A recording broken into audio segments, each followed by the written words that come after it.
intent with Dream Plan Execute is to highlight individuals who dream frictionless, plan thoroughly, execute relentlessly. We need to know how you got to be David Mullings, the person you are today. I graduated at 19. I started at 15. Graduated at 19, even more impressive. You have to learn to love the no's. I was taught that it takes 100 no's to get to a yes. So every time you get a no, just mark it down and say you're one closer. When you start to know, that's what you do. Just don't be afraid of rejection. Get the no's. Be willing to fail and learn it. You're used to it. Instincts just kick in, right? Get to that point by just executing and practice, right? Practice consistently for decades. I needed to learn private equity. Then spend the next year and a half, come up with the name of the company, come up with a structure. That's how we sat down and came with the name Mahoe. Tie back into the idea of a tree.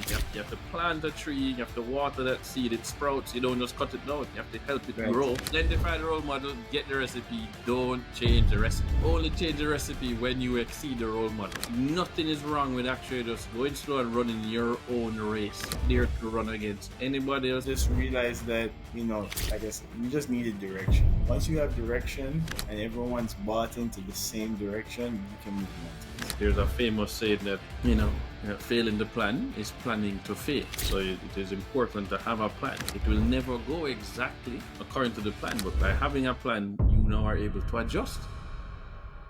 How are you doing? I am great, man. I am great. Well, listen, I'm happy you could take the time to come on the podcast. The name of the podcast is Dream Plan Execute. My intent with Dream Plan Execute is to highlight individuals who dream frictionless, plan thoroughly, execute relentlessly. And anyone who sees your resume can tell that that is your mantra, even if you don't say Dream Plan Execute, right? And so thank you for taking the time to come on the podcast. I believe this is going to be helpful for many persons, not just Jamaican diaspora, but anyone else who tunes into Blue Mahoe and what you're working on. Well, before we can get into Blue Mahoe and the things you work on, David, we need to know how you got to be David Mullings, the person you are today. So let's start back from the beginning, where David is a kid at Mona Prep and is dreaming about what he wants to do now at his age. So to be honest, first to even talk about how I became the person I was even as a child, we have to go back to my parents and start with. It really starts before I'm born with dad. Dad grew up in Montego Bay, just outside of Mobay, mom in Clarendon. And mom is one of those that can tell you, I had to walk 7 miles to the nearest bus stop, one pair of shoes, right? We all hear that story. Yeah. Turns out it's true. And, she left home when she was 17 and went off to nursing school in England and has never lived with anybody in her family since then. She was on her own after 17.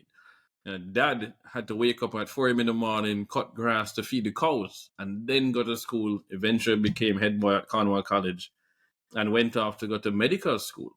And he had been told by a number of teachers that he would never become a doctor. He went anyway and said, I'm going to just push through. This is my dream, right? Dream. And I'm going to plan for this and execute. And his father basically just says, all right, if you get the first year done, we'll be helping you. But if you fail the first year, we're not helping you. And that failed. He actually failed. Then I had to figure out how to get that done. But thanks to Michael Manley's policies, Dad was able to attend university and end up becoming a doctor in his field, and then ends up working at UA and teaches. Became a lecturer for more than 40 years, teaching 4th and 5th year med students. So I get born into that, where Dad had wanted to get into politics, but it was unsafe in the 70s. So he backs away from that and focuses on medicine and being a teacher to people, the next generation, multiple generations, and raises me that way. And my brother, he raises us to now study people like, whether it's a Michael Manley, JFK, Martin Luther King, Marcus Garvey, Mahatma Gandhi, Nelson Mandela. Those are the people he has us study their speeches. We get raised in Anglican church. And, at 8 years old, Dad clips a lavalier mic on me. So I'm at Mona Prep. Right. And Dad's aunt, his uncle's wife, teaches at Mona Prep. Auntie Jean Mullings, is teaching in grade 5. She moves to grade 6 to teach me. So I'm in grade 5 Mullings, then move to grade 6 Mullings. And when I get a 97 out of 100, I get in trouble. I get in trouble with her because I am better than that. and she knows what I'm capable of, and I'm slacking. I was like, what? 97? I don't need to get That's a can't 100. be fair to family members, You man. know, yeah, A is an A, man. Like, seriously? So And then, what happened to the 3 points? seriously, I don't need the 3 point. Why did I? No, man.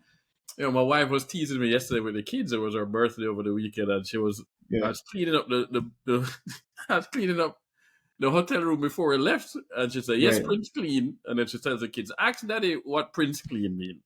And they're like, "Daddy, what? You're just like to clean the place?" I said, "No. When I was at Mona Prep, we had this competition for the cleanliness, and they actually awarded Prince Clean and, Mm. and Princess Clean, and I won Prince Clean at school because I was the one picking up stuff, recycling the bottles, all these things. So that was always me though. If I'm going to do something and compete, I want to try to be the best. I want to try and win. I'm going to put my best foot forward. Otherwise, I don't think I should bother. And that's because mom and dad raised me that way. But Mm. putting that lavalier mic on an 8-year-old and hooking it up to a little tape recorder and having us open the Bible randomly and then have to read a couple of verses and then play that audio back so we can listen to ums and arms because dad says you can't lead people if you're not good at public speaking. So you're going to get good at public speaking. I was just like, These are gems, man. And like, if you think, like, people look at, say, for instance, Alexander the Great, right? And you're like, man, Alexander did a lot. He did a lot in his age group. But then you look back into what Alexander dad was. He was already a general. He was exactly. already well established. And then you look at Alexander's teacher. His dad got him a teacher. You know who his teacher was? Aristotle. Aristotle, I come mean, on, come boy. on, like, Let's come call a on, headset. Huh? come on. Wait, Like, and having that people type don't of get it. training early, it Well, helps. so Malcolm Gladwell will tell you, right? 10,000 hours is, we don't know if Right. it's really 10,000 hours, but you're putting in 10,000 hours. So you look at Tiger Woods and how his dad helps him get into golf from so early. So he gets the 10,000 Serena. hours super early. You think about Yep. somebody like Messi and how young he was already playing football at Barcelona. Hmm. As his parents moved from Argentina to Barcelona to have him play as a young kid. We look Right. at Lewis Hamilton, the greatest F1 driver of all time. This dude is doing go-karts at like 8, 9. If you Yep. want to be great, there's nothing wrong with starting early, but it comes down to who is going to teach you. Somebody has to sacrifice and believe in you, Yep. but somebody has to teach you. And I think that in this day and age, we seem to forget that apprenticeship actually is the way the world used to work. If I want to be a really good tailor or a good blacksmith, I would apprentice with somebody and Yep. then get skills from that. And is the same reason why I have a lot of people asking me, "Hey, Mr. Mullings, do you do mentorship? I'm looking for a mentor." I say, "You're not Hmm. actually looking for a mentor." And what I try to Right. tell them is that mentors spend a little time with Right. many people. Teachers spend many hours with a few people, right? So Right. big difference, the number of people. Then coaches choose the players that they want to make better so their team can win. What When you really want is a coach.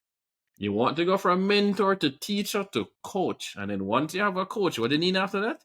Is a sponsor, the person who will open the doors for you, right? It's not just, hey, you should talk to David and then hang up. No, no. Let me right. walk you into this meeting and open the Right. door for you. And so I think it's really important that we get coaches. We want a teacher, then a coach, and then you need to find somebody to sponsor you. And that's what we used to do. You graduate from, you remember we did internships. You're supposed to do internships. You got Yep. an internship in a college. 100%. I feel like we're forgetting that. Well, you know what? I like that you said coach, because part of the premise in the tagline of Dream Plan Execute is execute relentlessly with an athletic mindset, right? Mm, And an mm, athlete, or any great athlete, needs a coach, right? Jordan had Phil Jackson, right?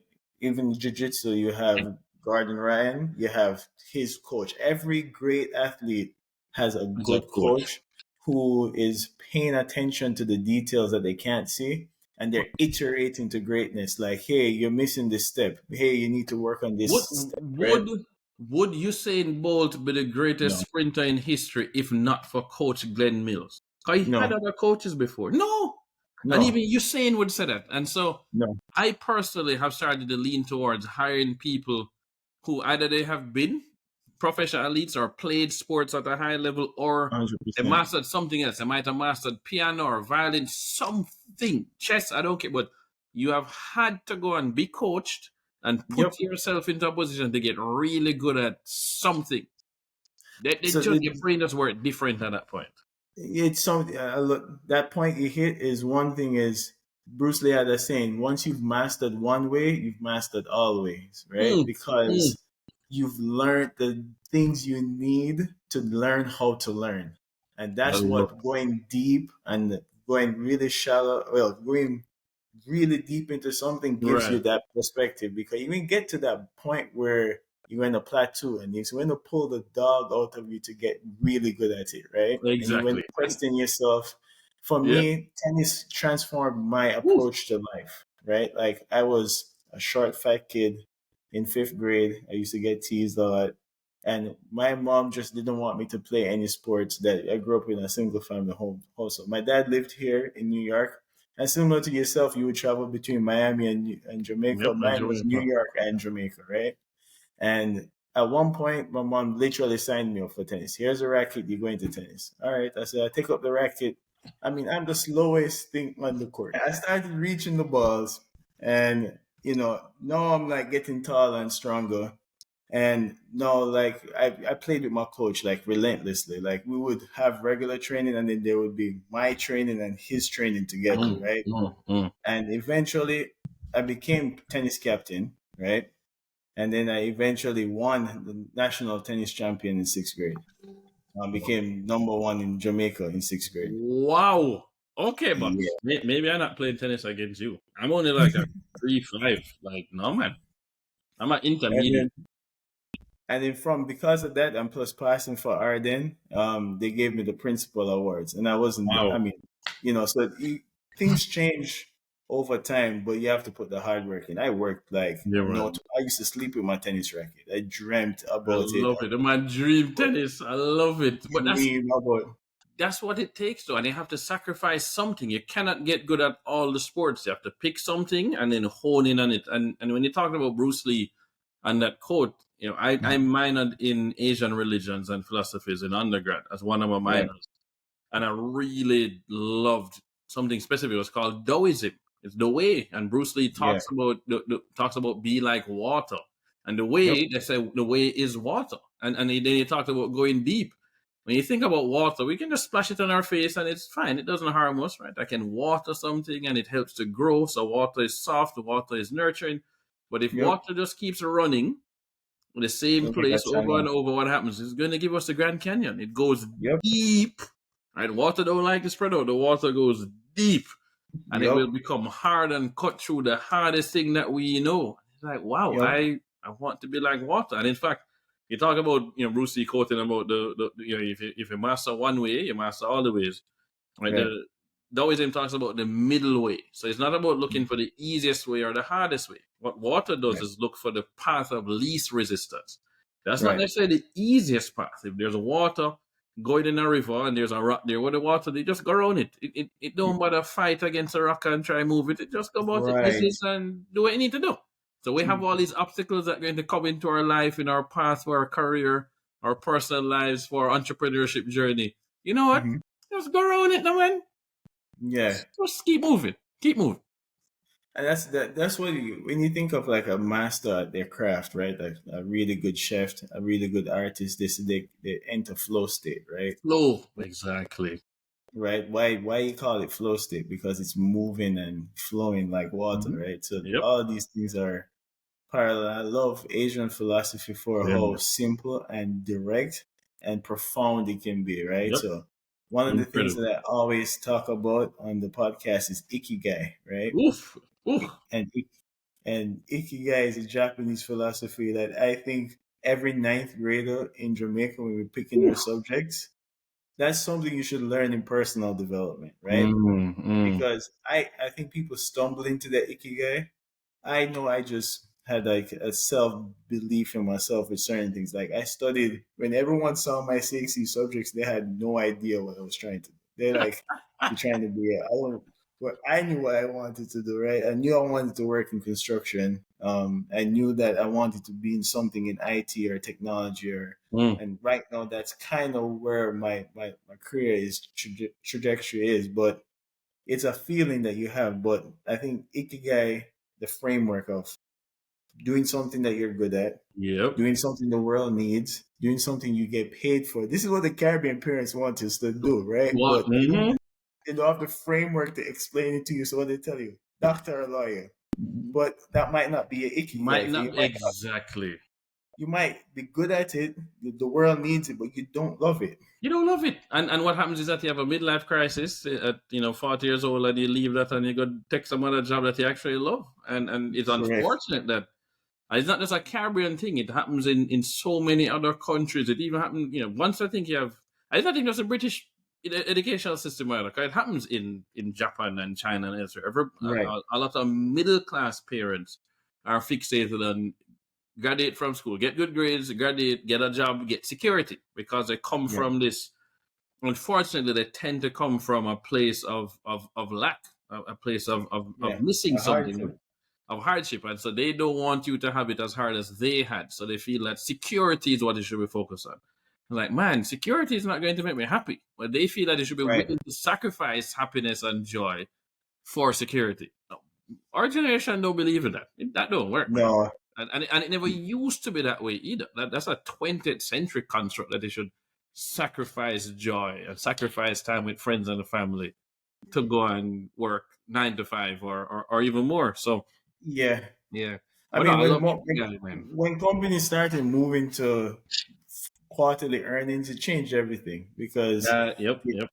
it made the business a Formula One car, and a Formula One car is made to go fast and build profits. It's not Yep. made to be a Camry, to be a rounded individual or Which is rounded all around, yeah, terrain, and it's which so is interesting when you look at companies in Europe, especially Germany, or you look at Japanese companies. They're not like the US, right? The US has suffered from what we call financialization. So that's it. The short yeah, term mindset, quarterly earnings, meet the numbers. If you don't meet the numbers, you cut people.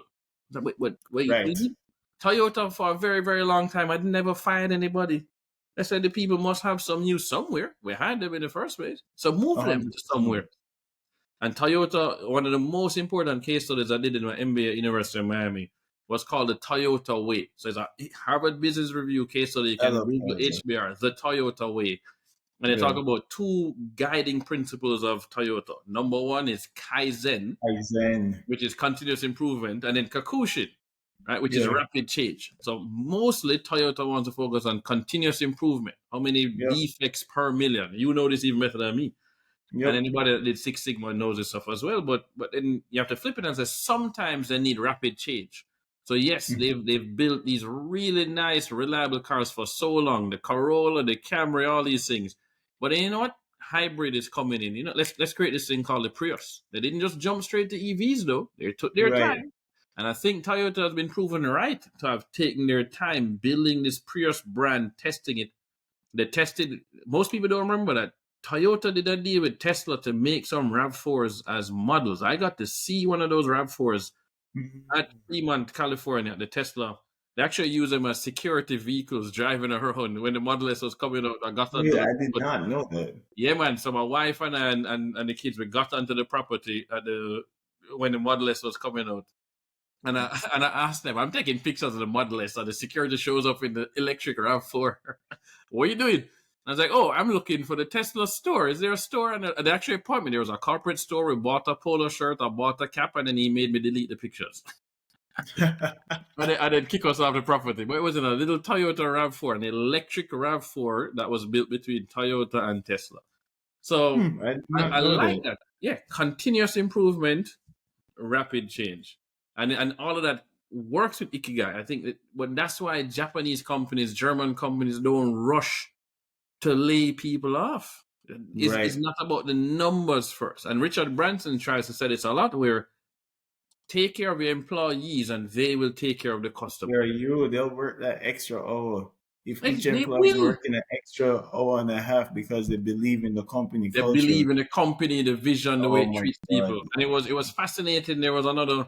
In one of the case studies, they were talking about a German company that was facing hard times. And so the Mm-hmm. management came to them and said, okay, first of all, we are cutting our pay by 30%. No, we need to talk to you guys. We only have two options. We don't have the money. We have two options. We can either lay off 10% of you, and you guys get to choose who gets laid off, or all of you can take a 20% pay cut, and we can keep everybody on staff. But you get to vote. Every single Mm-hmm. worker voted to take a pay cut and keep everybody on staff.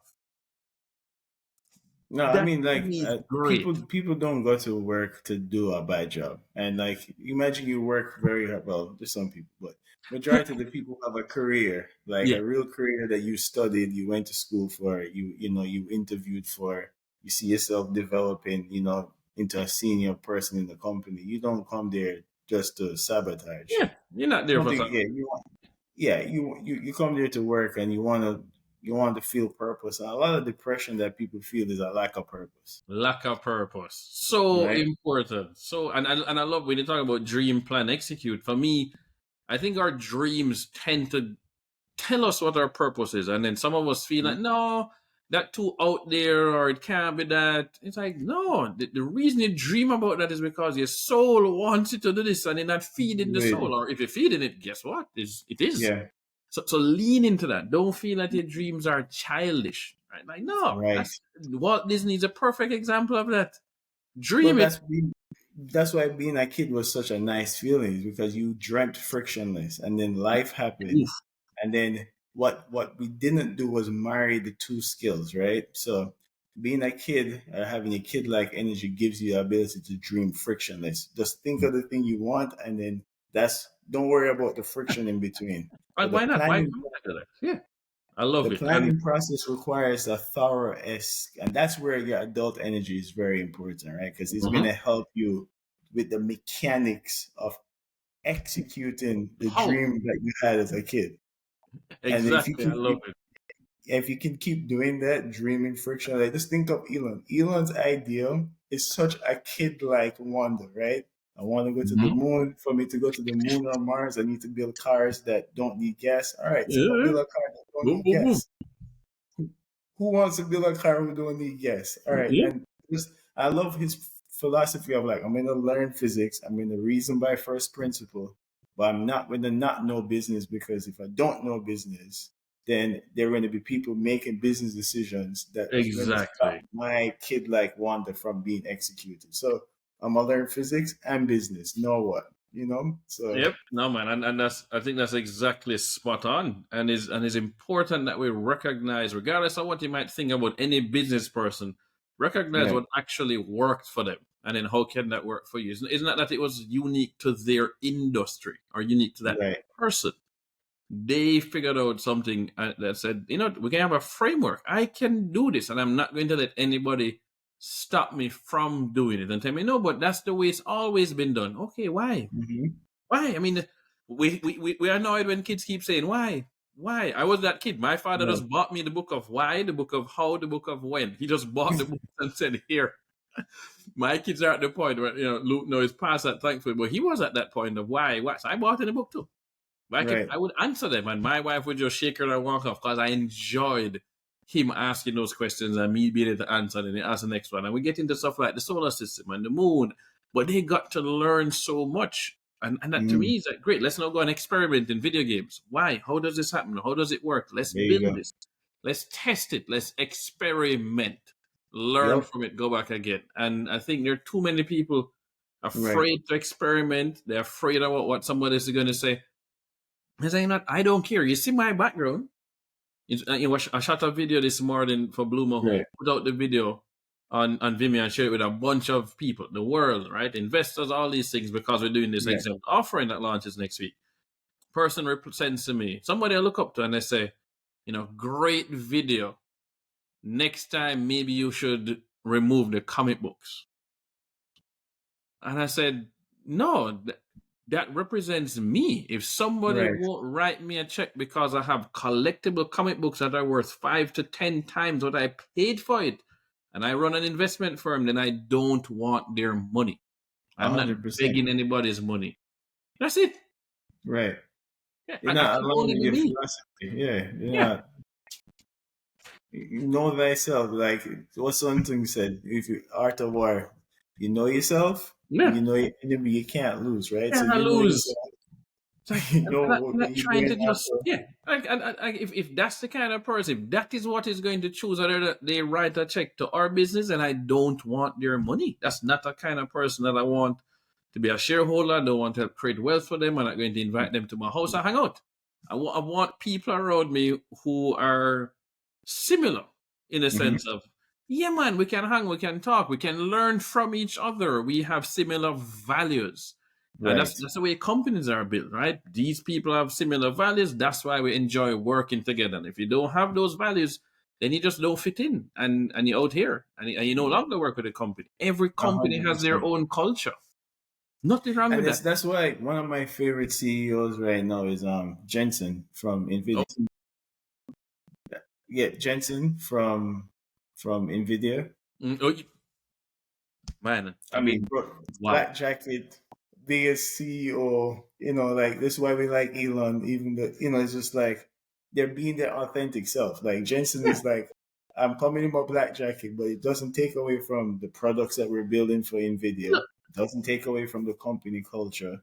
Like it's not necessary for performance. I'm not here to put on a show for you. This is Jensen. I feel like I would yeah, walk past Jensen in the street and he would be wearing his black jacket and you he would just just say, here, and hey, it's right. and that's empowering though to see people do that and realize, I don't have to conform to what people think the CEO of this kind of company should look like or Right, dress like or sound like. I can do my stuff. I can be authentically me and right. still be good at what I do. What I do does not define who I am, and that's But that's important.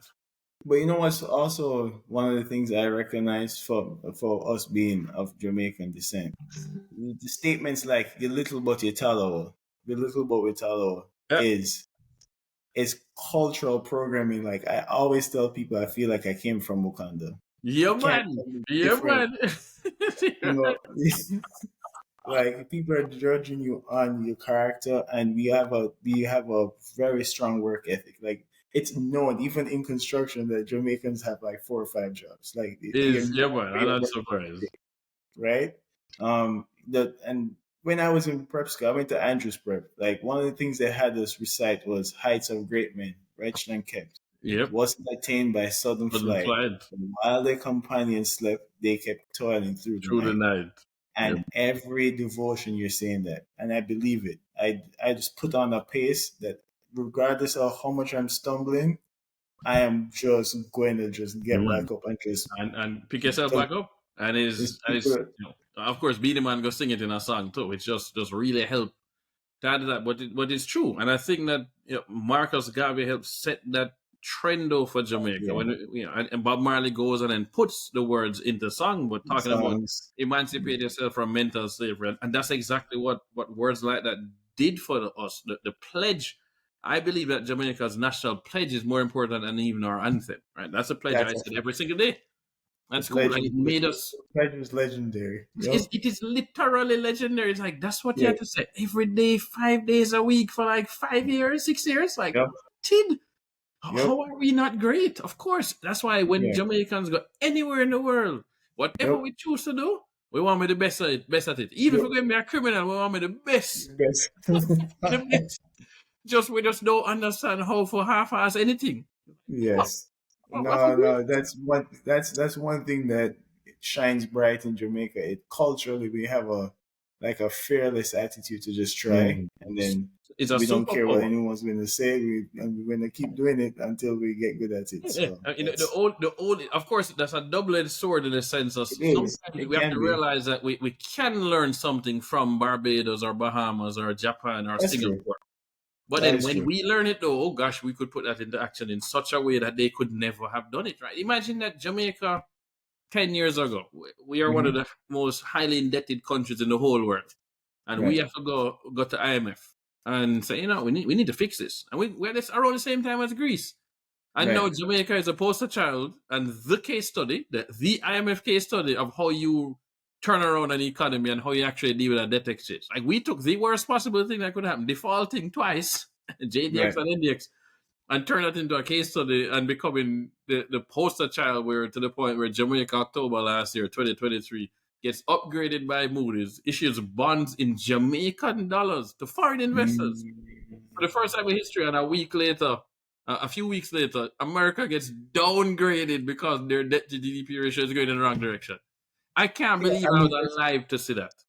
yeah, that in itself is a pivotal moment. Like, Yeah, I man. just realized that, just well, like I said, we just needed direction. And I think once you have, that's what an organization gives. Like, once you have direction and everyone's bought into the same direction, you can move mountains. We just And needed you direction. hit the nail on the head. You're talking about we need to know where we want to go. So here Yep. is a destination. Let's get agreement and let's all row in the same direction. Because I remember I said to Dad, Dad and I have a lot of discussions around philosophy and just economics, the future of Jamaica in particular.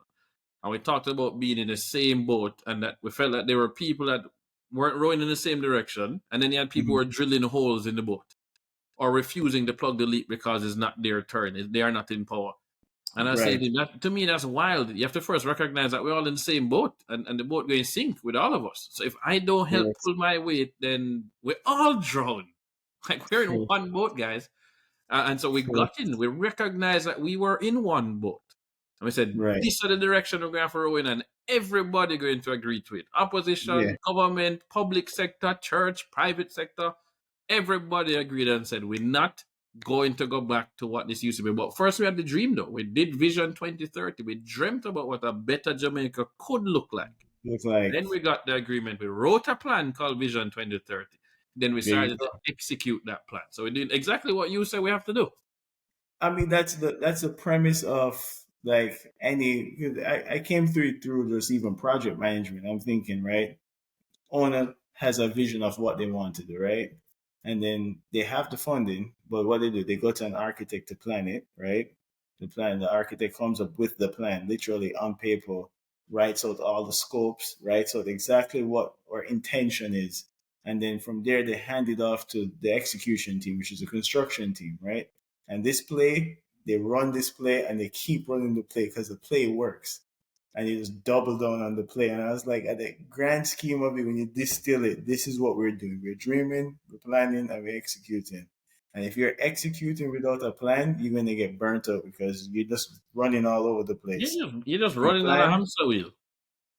you plan and don't execute, you're also running a hamster wheel in your head, right? And if Oh, you yep, dream yep. and don't plan out or execute, you're just not even, you're just a dreamer. You just like to talk, right? So, And I love that because every time I get somebody asking me questions about their business as an entrepreneur, it's usually the same question I ask and it's the same answer. All right, so you mhm, have now launched this business. For example, you've left your cushy 9 to 5 job in an office and you're going to right, launch a restaurant. Okay, then. What did you study to go and work in the office? Oh, I did a degree. I did this. Okay, great. So you read books, you went to school, you got taught, and then you went there. right. Yeah, man. So you got prepared for it. Okay, so what books have you read about business? Crickets. Okay. What restaurants have you studied? Which restaurants did you work in? None. Wow, I didn't think about it that way. It's like, yeah, you think you're so smart that you can just launch a business? Why wouldn't you have you planned? So you're gonna Right. execute. And it's like, and then that's when it's just like, oh, I didn't think about it that way. It's like, great, here's the books you need to read in this order to get you up to Yeah. speed. And you don't have to go and do an MBA. That actually doesn't even teach you how to launch a business. But I feel that you said something that I'm going to have to really sleep on this now. You're talking about the way that you build something, right? You come up with Hmm. it, so you dream it, then you have to get somebody to plan it, the architect. Sometimes, Yeah. as a founder, you are the architect. You Sometimes. Yeah. Right, but you can't always execute. It's very hard to be the ideas person and the execution person. So Yeah. you have a chief executive officer who is the ideas person, a chief operating officer who is execution. And I Yep. feel like to improve the odds of success, you need to have an execution team that's separate from your ideas team. It almost sounds like I need to be thinking that through. Hey, I came up with this It's idea, yeah. You have to. hand it off to the Because execution team. Say, yo, get that done, and then just deal with it. the energy systems are completely different, right? Like Right. because being a project manager, I see I see the full breadth. I deal with the owner, I deal with the architect, and I deal with my guys on site. And how I talk to an architect or an engineer is not how I'm going to talk to my tradesman. It's I not how you're love going it. to talk to your owner, right? And I love it. both systems are right for what they're doing, and that one of the things I love is actually funny enough. I think the best sport that shows us the best is American football. Like Wow. the quarterback is not trying to be an offensive lineman. An offensive lineman is not trying to be a wide receiver. Everyone has their cognitive strengths and discipline, and you have to double down on your strength. Mm-hmm. And everybody together as a unit wins, right? Where like I love soccer or football, but the people look they're not you don't have a Is that 300 pound. that's an interesting point the way you put that, but that is so true though in the sense of games like baseball and American football are definitely more compartmentalized in terms of the skill sets required to the point where you have special teams Yep. in American football. You don't have a special team in regular football to come on for the free kicks, right? Mm-mm. But you can have a player that's a dead ball specialist. And there is an accusation that Pep Guardiola, who's arguably one of the greatest coaches of all time at this point, Right. has made football more robotic in that the players play their position and that way within the Yep. system. There's not as much room for creativity. But boy, the man winning. He's This winning. is the thing is, and if you lose somebody in that system, it's easier to fill them and bring them up to speed on that role, right? Exactly. Right. Roles The and person responsibilities, man. is I very love it. defined and it's clear, and everyone is, and that's what you need in execution. Like when you're executing, creativity is this is not the time for creativity. This Yep. is creativity. We did that in dreaming and planning. Right now, Exactly. put the nose down and march forward, marshal your way forward, and No, before I'm you not get gonna to lie. that We point, have to make sure, though, for those who love football like me, we're not yeah, saying we don't want creativity in the midfield, for example, or creativity in the of matches. We, course, we yeah, love seeing creativity, but we also want to win. And so there is a place for Messi to go around and wreak havoc. But in general, we need to keep our system and keep your shape. 100%. One man can go and be creative. Let the rest of them do their job. But let's just think of what the name of business is. It's an organization, right? It's called an It's called an organization. organization. It's like it's hiding in plain sight. And the more organized you are, the more thorough you are in defining scopes and how things are done. It takes away the friction of executing, because And executing is how you're going to get it done, and it's the hardest part to do because it yep, hurts. It literally that's the part where I think growing pain. That's where the pain happens, is in the execution, right? Because it may not work. The next point is you may have a significant failure, and how do you recover from that? Because in the dreaming and the planning, you don't know you're going to fail. Though it's when you execute or didn't execute, you have quantifiable case study that it did work or didn't work, right? right. And It's and just you know what? But I think that's where. So I did sciences at CXC, and yeah. so if you looked at my CXCs, you would know I was planning to probably go to med school, which wasn't always accurate anyway. But Mhm. we had a, in case my plan didn't work, we had something to fall back on. But when you go and become focused on sciences, it teaches you to experiment. The whole scientific method, I think, is something that everybody should focus on. Right? It is literally about what is the aim. We start with an aim of the experiment, right? We have a hypothesis and we want to disprove the hypothesis, not to prove that it's right. We want to prove that it's wrong. And if we can't prove Yeah. that it's wrong, then it means it's right. So here's a hypothesis. I want to disprove it. Now I have an aim. And then you have to go in now and get observations because we got experiment. Like you have a procedure, then you have then observations, and then a conclusion. And I feel Right. that it's so important to be willing to experiment. And Mm-hmm. whenever I love speaking to groups of entrepreneurs, especially on college campuses. And I always start with this picture of WD-40, a can of WD-40. And I ask them in the room, how many people in here know what this stands for? And they're just like, huh? I was like, WD-40, it stands for something. Like, what do you mean? I was like, water Yeah. displacement Stands 40th for the number formula. of times the We guy fail tried the formula, 39 it never times. worked. How many people in here are willing to fail 10 times and keep going? Dude failed Yep. 39 times, but we all know WD-40 now. Everybody know that. I was like, let's not even talk about how many times Thomas Edison failed with a light bulb. Just like don't give up. Don't make somebody Literally, force you to give up. it's literally like proof by exhaustion. Like it's like, Must I work mean, one day. yeah, I'm just gonna prove it by just eliminating all the combinations that don't work. Got all And the way to work. I love it. So of course, raising the money. People always ask me that one. And it's like, guys, you have to learn to love the no's. I was yep, taught that it takes 100 no's to get to a yes. So every time you get a no, just mark it down and say you're one closer.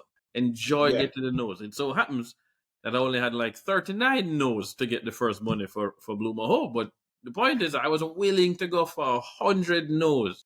And I had no problem. I wanted to get those no's as quickly as possible. mhm, So I was talking to everybody. Now I don't talk to everybody anymore. I'm actually right. very You don't. much more targeted in my marketing. I qualify the prospects and so on. So I get a much better ratio. But when you start to know, that's what you do. Just don't be afraid of rejection. Get the no's. Be willing to fail and learn. And you know what I would do every time they'd say no? Why did you Mhm, say no? Okay, great. That's information. Why did you say no? Okay, that's right. information. And I can now use that. And I got smarter. Now I know exactly what people are going to put up as a reason for saying no, and I can plan for that. So when I know pitch, there's a whole bunch of questions that get answered in the pitch.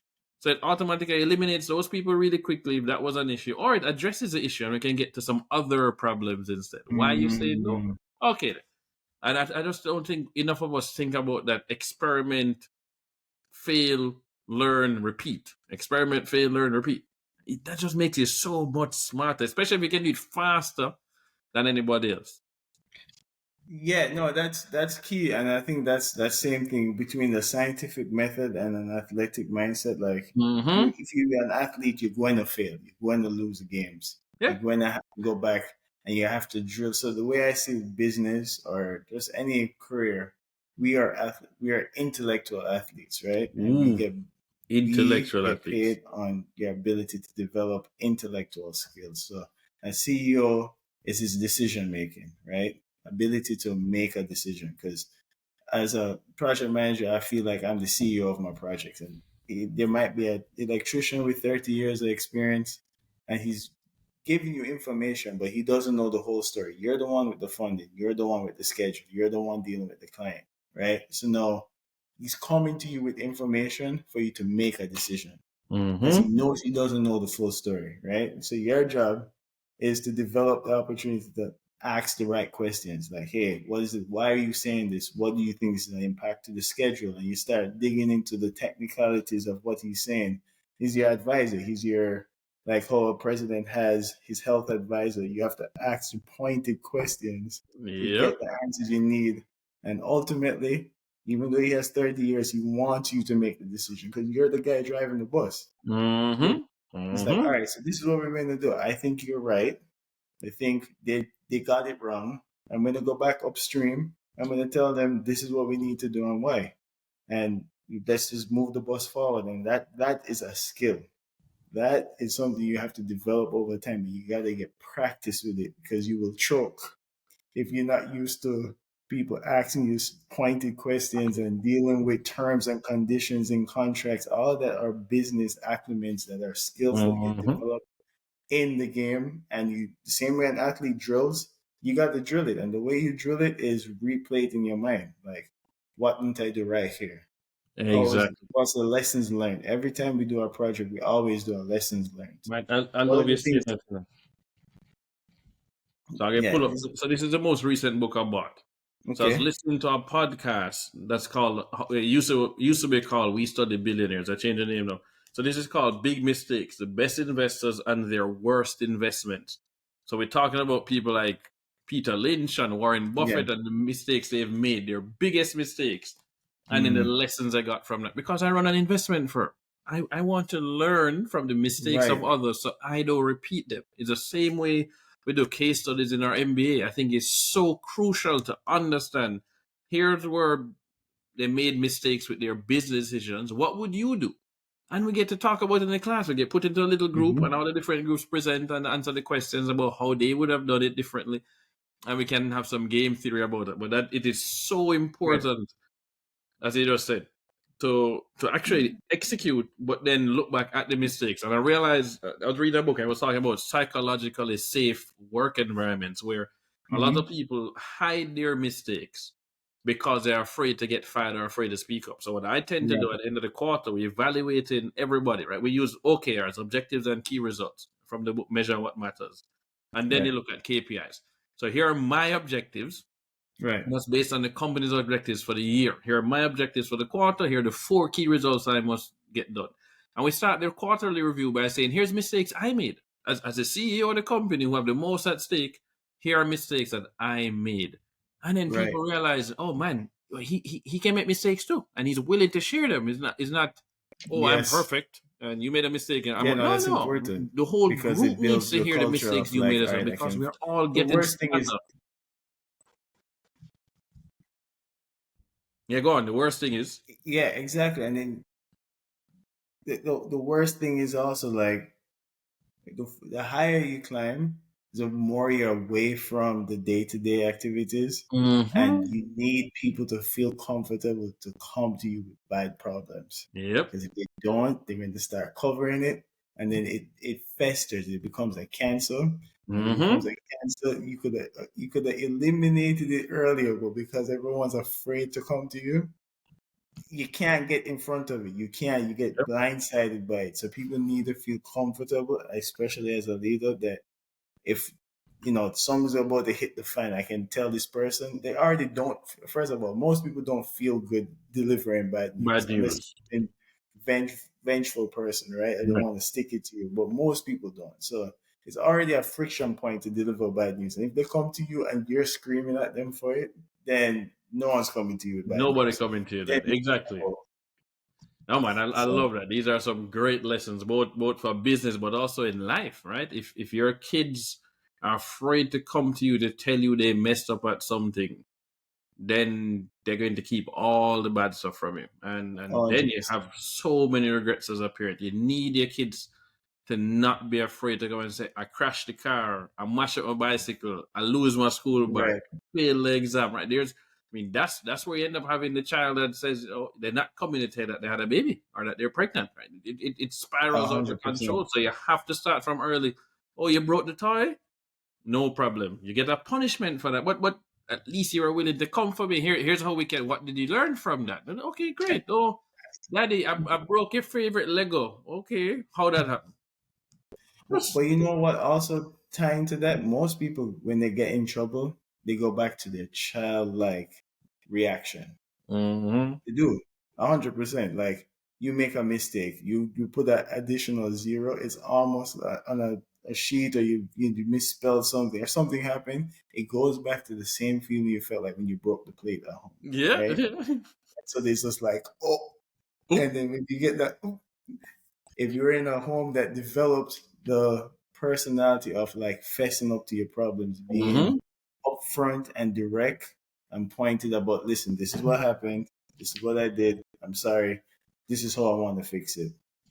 That habit compounded over 10, 15 years, when you get into a leadership position, you don't feel that gut wrench of Yep. having to fess up. It's just the nature of how you This is operate. what you do. Exactly. Well, that's such a good point, though. That you go back to being a child, and then it does is just it pull back out whatever your lived experience was, and a lot of people don't get over that drama, that trauma. That I never really thought about it that way. That's insightful.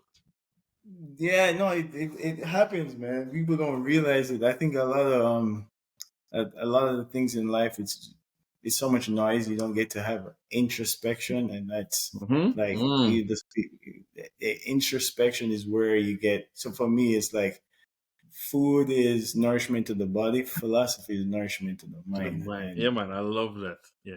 Most and people so don't make before time for that, right? To actually just slow down, meditate, reflect on your day or reflect on your week.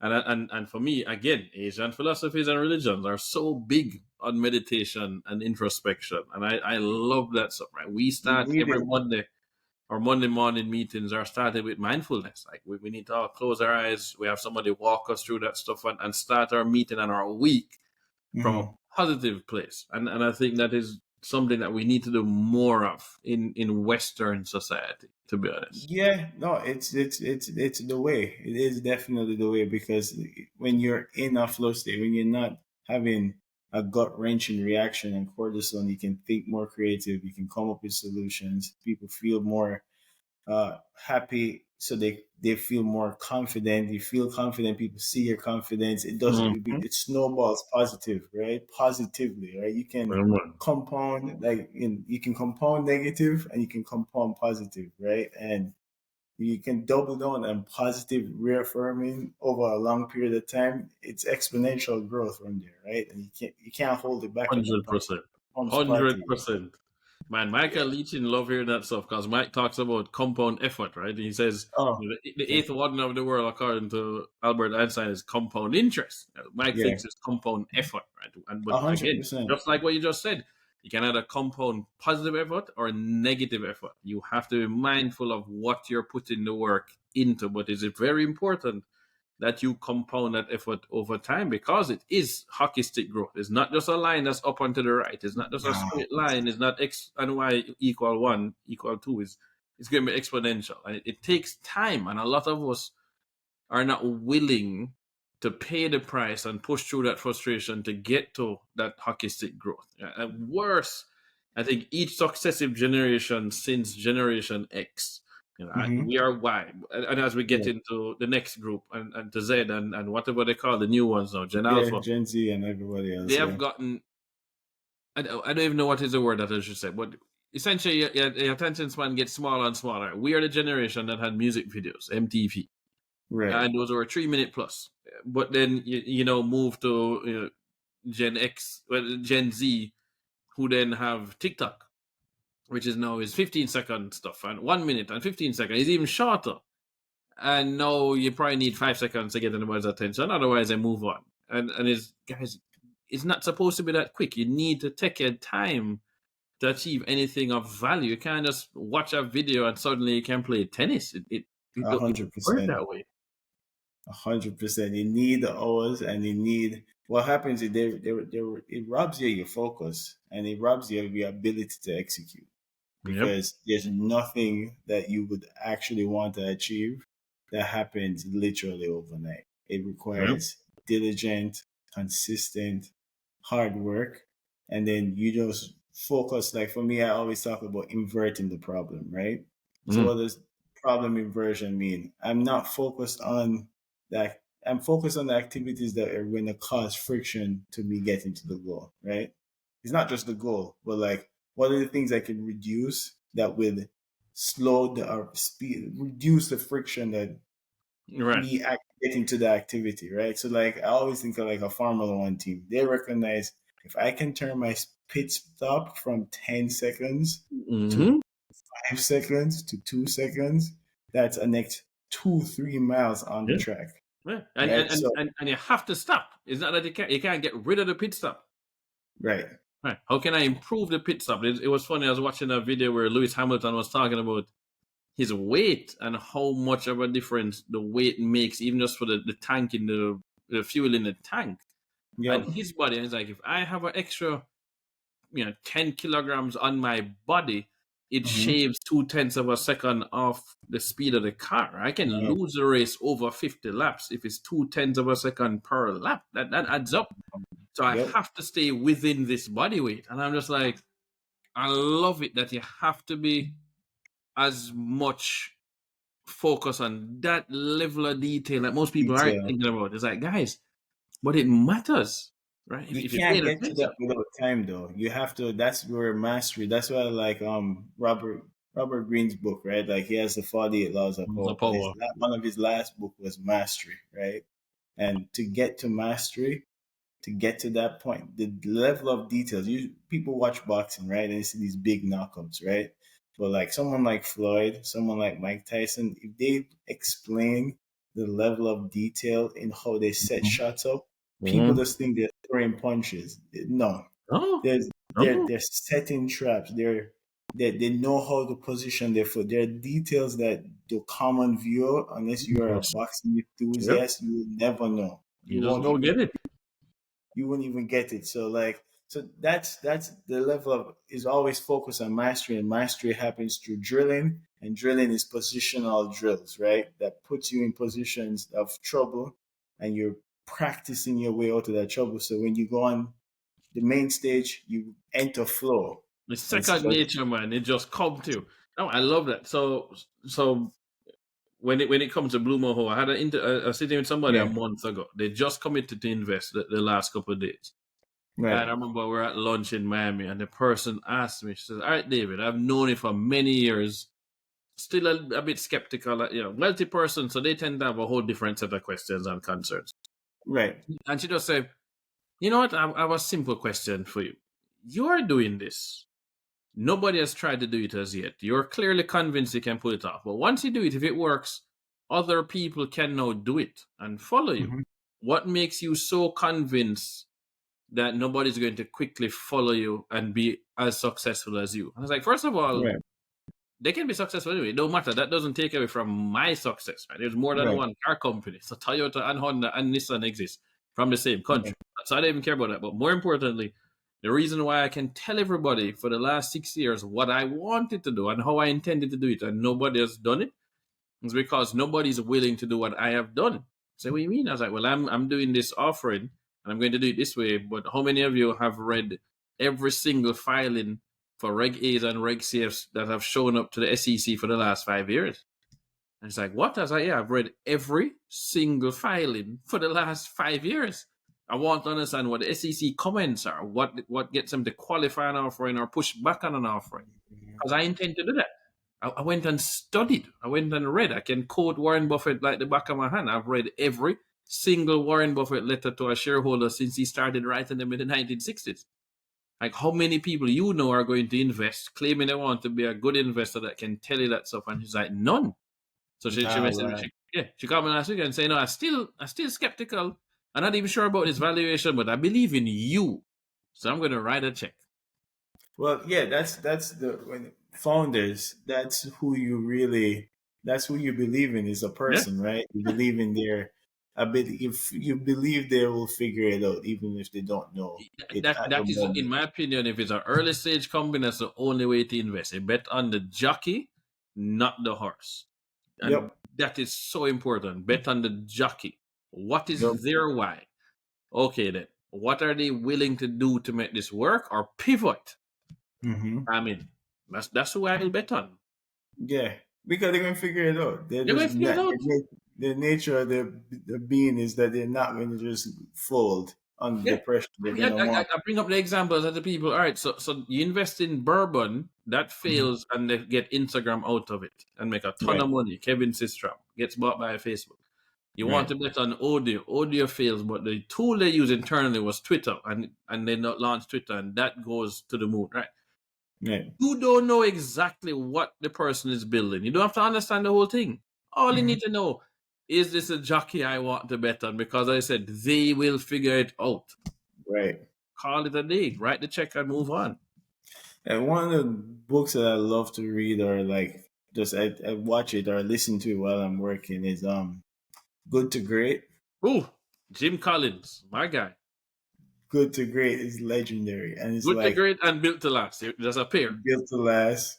There's a But pair. Good to Great is just like yeah, it's not the bravado, it's not this, it's the person who's quietly working, who's willing to make the Yeah, man. sacrifice. Hedgehog concept. I need to have that Yeah, hedgehog concept, right? you know, Embrace. Man says you need to ignore the tyranny of the or and embrace the power of and. Yeah, man. No, Jim yep, Collins, indeed legend, legendary, legendary. legendary. And there's a book that he writes the foreword for. The book is by Vern Harnish called I think it's the 25 greatest business decisions of all time. I did On not know that. I need to look into on that one. I have the audiobook version whenever I drive into Miami or on the train. I listen. I can't help it. The decisions is true HBR case studies. Is amazing. Johnson and Johnson, the Tylenol crisis. You get to learn so much of But that's what I'm how. talking about. Like that's a skill. Like to be able to be in those high pressured scenarios. Like Yeah, same man. thing with an athlete on a basketball court and in the field on the field. Like Yeah, in a high and they're making high level decisions at a fast pace. yeah. And the super skill is being able to do that decision making fast and precise consistently over a long period of time. I That's love it. when it I just love it. becomes ridiculous because that's what Messi is doing. He's seeing a person in front of him. He's like, I'm going left because then I'm going to shake them, I'm going to go left, and I'm going to go right. And he's making that decision and he's doing it and he's executing it at a high level Right. I love how consistently. you say that. So, all right, so I play ball on Sundays. Right? I played Right, in the second and third division in Jamaica, and right. played business house as well. Was leading goal scorer in 2007 in Jamaica for business house. And I play on Sunday mornings, usually 9v9, red versus blue.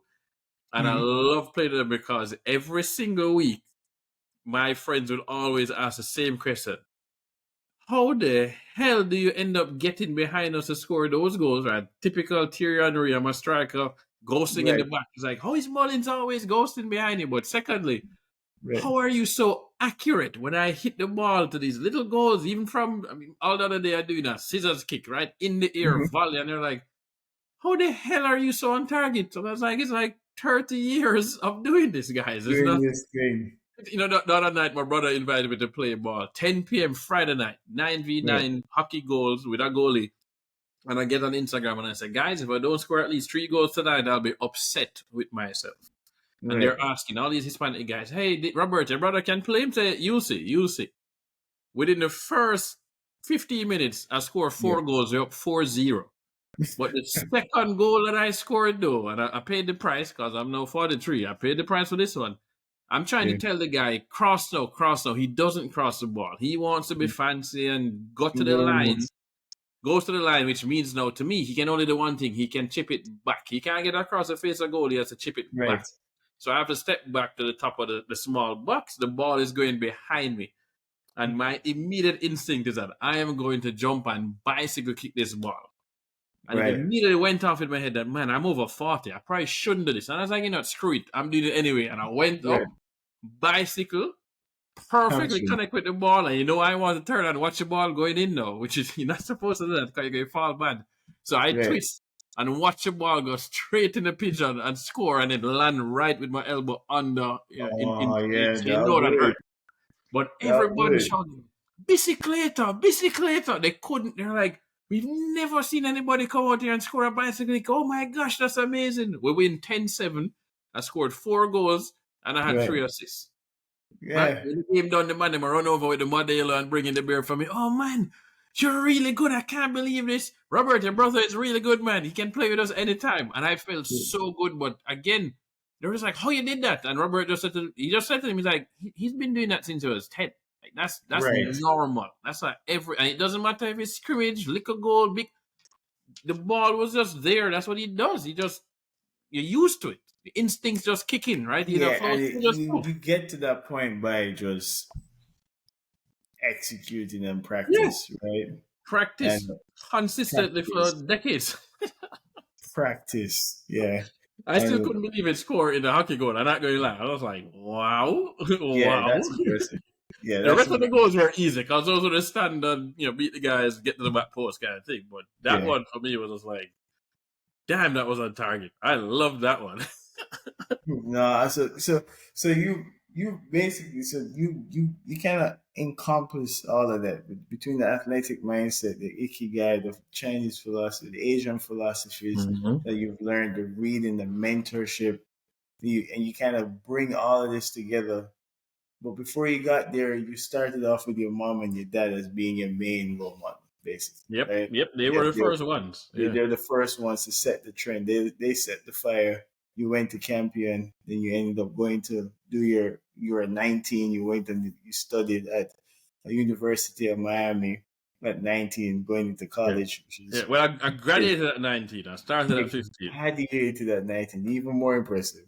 So, and going to do your MBA in marketing, before you did that, you started your own media company in Jamaica.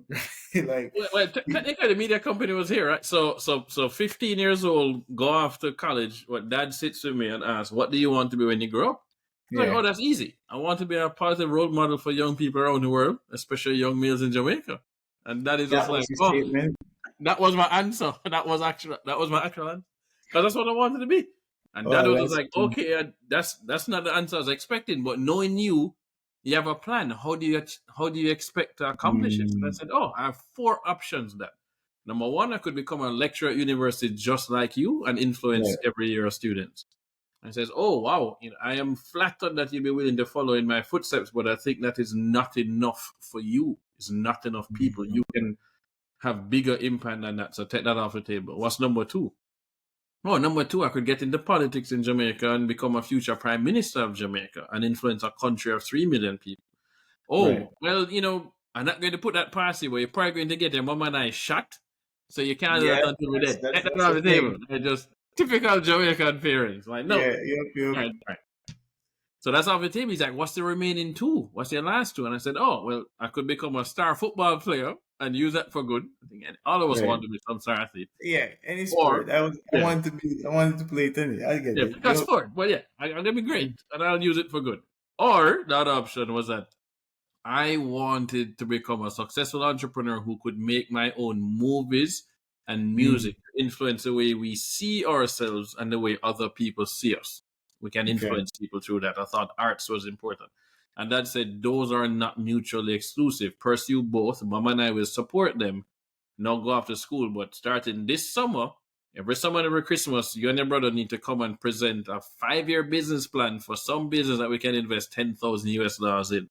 And then Oh he goes wow. from being Dr. Mullings to being Dr. No. Because for the next 5 years, he says, no, no, Mm, no. I was like, really? Finally graduated college at 19, come yeah. back home to Jamaica to play football. So I play for Real Mona's under 20 team. I play for the National League team that gets relegated to the Major League. So we got Yeah. relegated from second division to third division. I just played a few games in the second division, played more in the third division. And then I got a scholarship. I got a half tuition scholarship to do my MBA. And I wanted to continue playing football. And mom and dad said, well, Robert is a year below you. Yeah, talk to him about the scholarship. And I said, hey, can I defer the scholarship by 1 year? Yeah, Yeah. you can defer it. Just reapply next year. We're pretty sure you'll get the scholarship. I was like, that's not a deferment. That's crazy. And they said, Right. and so mom and dad, a real sit down and say, you're only 20 now. If you take the scholarship, we can afford for your brother to do his MBA at the same time as you because we can share one car, one house. And even when you graduate, you'll be 22, 23, so you can still go and play football. I was like, that can work.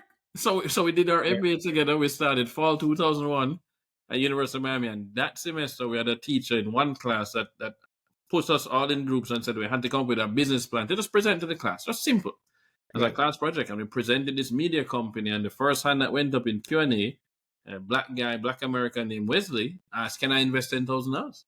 That was the first question, and the teacher said, "Oh, I think you guys onto something." So we launched Random Media LLC in October 2001, and then February 1st, 2002, we launched RealVibes.net, which was the website that we had that was putting Caribbean music videos on the web.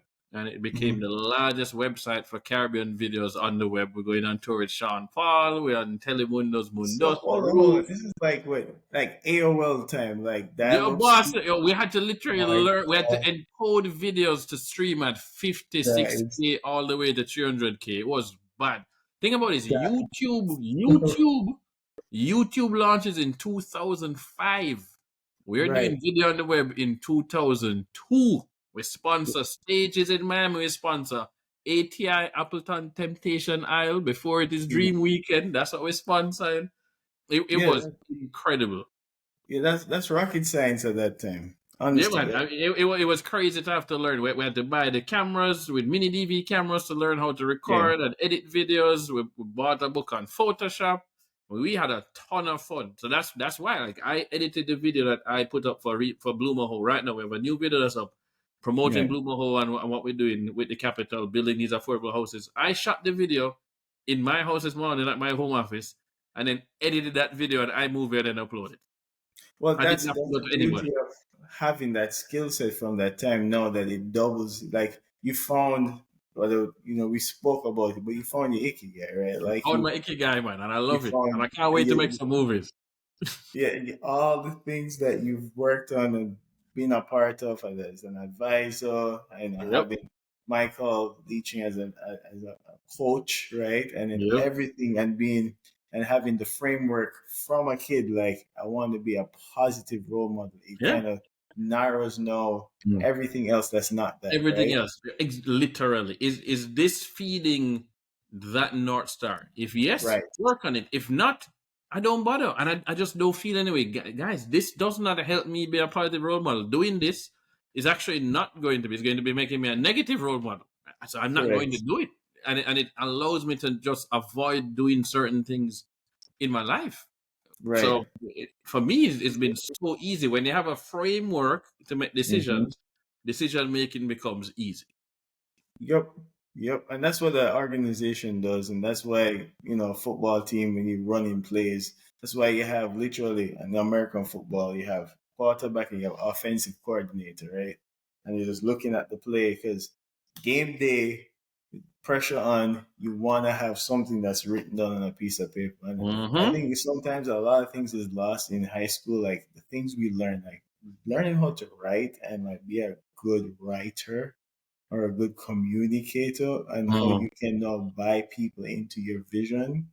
And it's like, no, it get lost with getting the A or the B. No, that's not what you're supposed to learn. You're Exactly. learning a skill that will allow you to decision make and build things with, right? It's a Yep. tool to build, not just to get the grade. Like if you get the grade and you miss out on that portion of it, you didn't learn what you were supposed to Yeah, learn. man. You No, I know? love it. So here the best advice that I ever got was when I started first form at Champion, and I remember Right, asking Dad, I hear about this thing called CXC later on, and that I have to get like really right. good grades with to get the subjects I want. How important are my grades right now?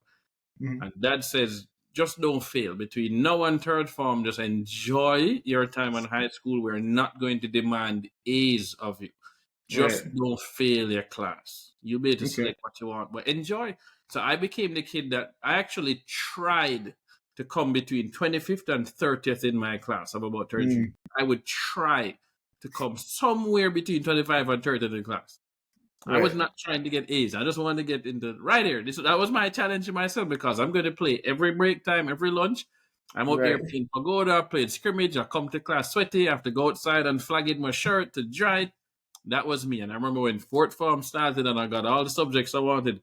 Yep. We forgot that first term and we get our and everybody in class. We're in our chemistry class. Miss Jayasik went to one church as well. And Mm-hmm. people grabbing each other report. Because you want to see who come what in the class. And it's just like, Right, wait, right, right.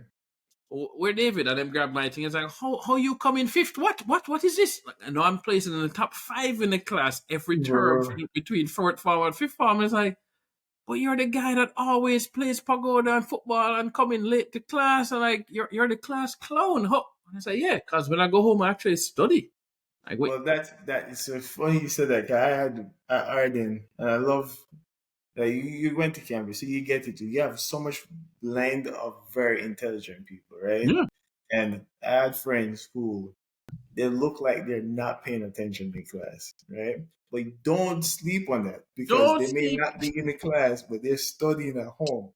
You need to know yourself. I'm like, like for me, it's like I need to catch it in class because going home and studying, I just wanted to go home and ramp, right? So Right. my studying, so like, no, you're not gonna waste my time. Look, I know what you're gonna do. You're gonna go home, Exactly. you're Yeah. gonna Play to study. your strengths. So my crew at school, we waste time at school. They're all Right, doctors and lawyers and business people now, and I'm not surprised because yeah, we would discuss when we go home. And I was like, I always study. I would have 2 notebooks. So I had a mm-hmm. notebook at school, and I would scribble in as he giving me the notes and whatever. And then I Right, go right, home and I open the chapter and I rewrite my notes while double checking with the chapter. And then when I'm studying for exam, if I would give mom the stuff to take me up. So here's yeah, my notes, mom. And worse, I can get taken up on biology. I have a nurse and a doctor in the house. Kind of can't get it wrong. But right, until I could get right. 100% on the stuff, I would keep letting them ask me the questions. It's like I will not turn on the Nintendo. until I get these answers right. But you see, when Right. I get my answers right, mom and dad, please don't come tell me turn off that Nintendo. I did my job. I'm playing Super Contra now. Leave me alone. That was Right. it. That's the deal. Let me get this done. I free to go play now. It's funny Gone. you say that because, like, for my reason for wanting this, like, in class is that my mom at the time she was a hairdresser, right? She grew up in Westmoreland. She came to Kingston.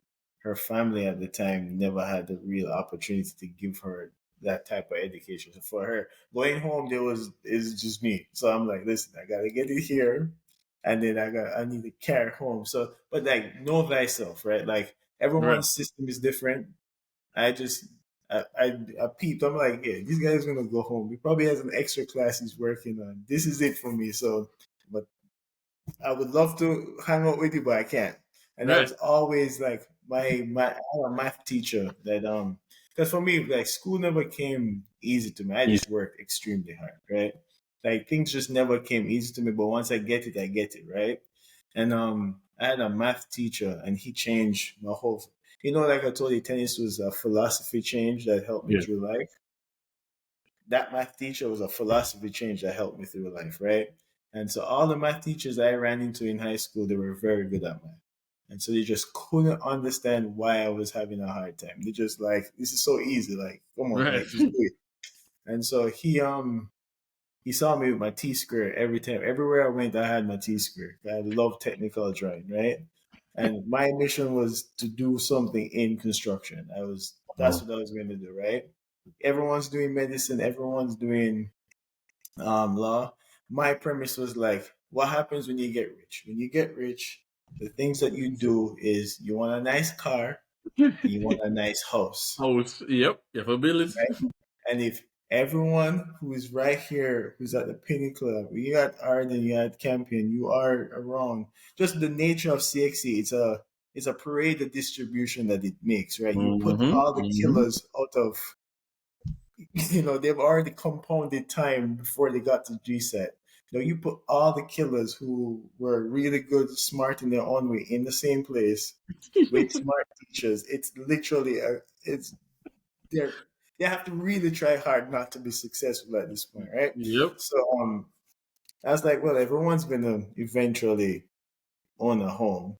You're gonna be successful, and no one's paying attention to construction. Everybody's gonna want a house. All these people could be my client at one point. Ah. See there. See there.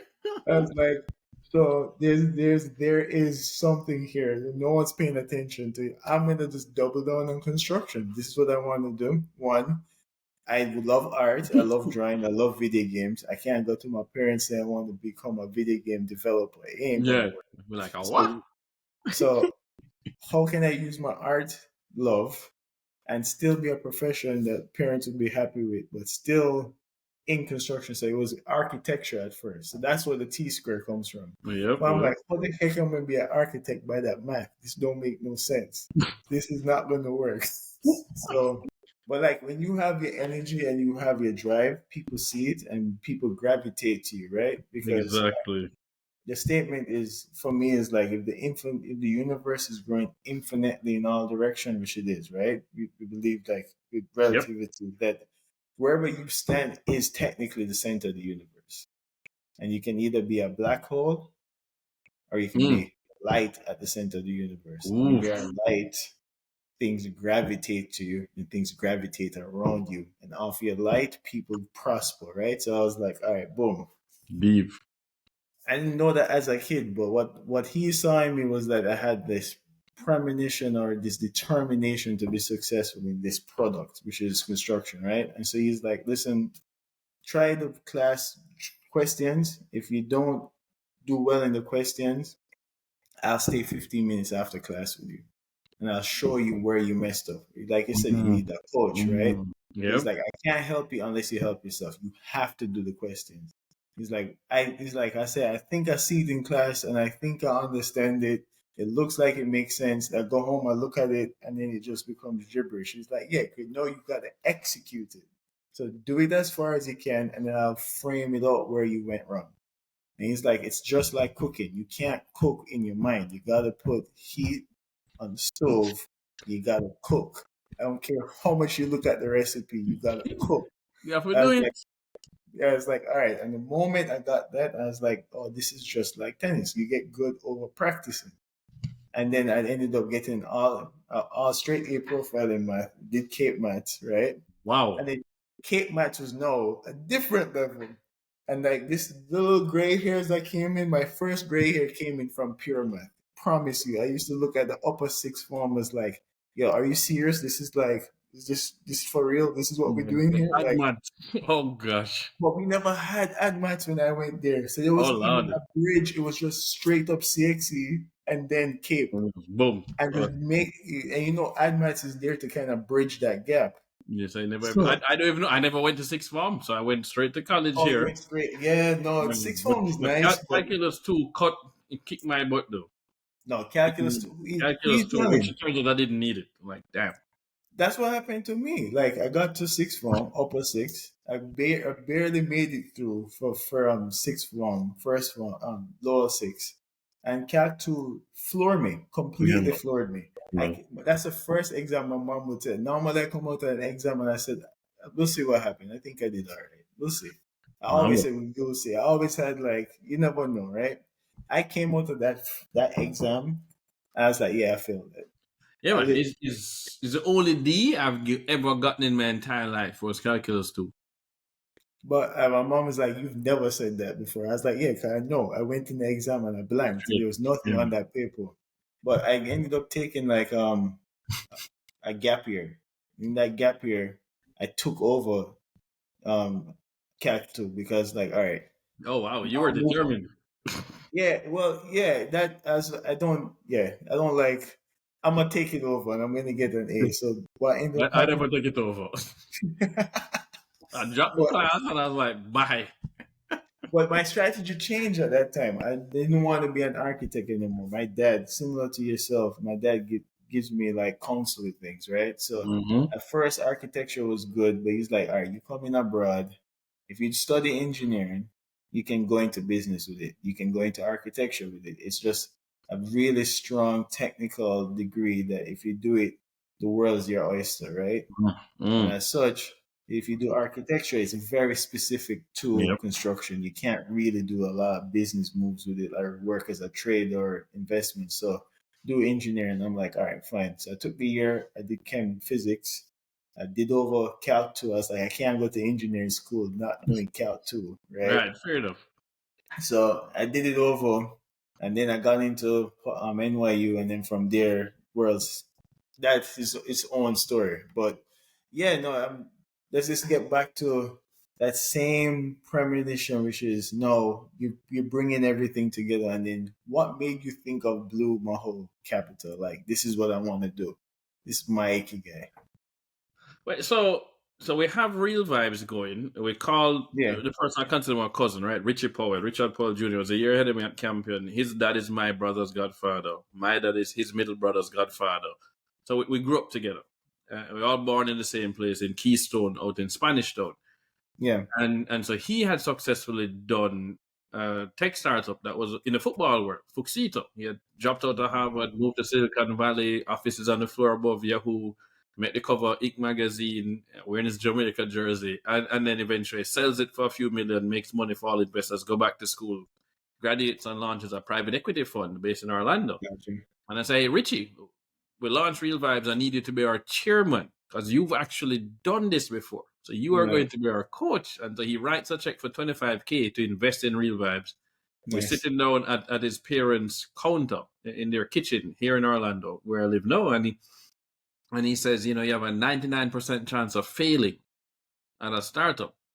So I needed to learn private equity because it's easy to raise money to buy a profitably existing business. So you're going to study Warren Buffett first. All the books I get from my mentors, you're going to read. So he gives me, one book I remember was Why Should White Guys Have All the Fun? Reginald F. Lewis. right, So these are the things I get. So he now forces me to start gravitating towards the investing side. And he says everything you learn in MBA helps you to scale an existing business, not a startup, but you're going to still apply those lessons to the startup so you can understand the levers that you pull to scale a business and how hard it is to start, but what you can do to scale.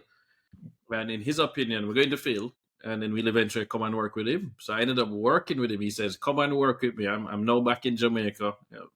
End up getting a sponsorship deal with Jamaica National, who then hires me to be in charge of youth marketing and join their product development team, designing mortgages, investment products, savings products. So this is December 2005. They hire me January 3rd, 2006.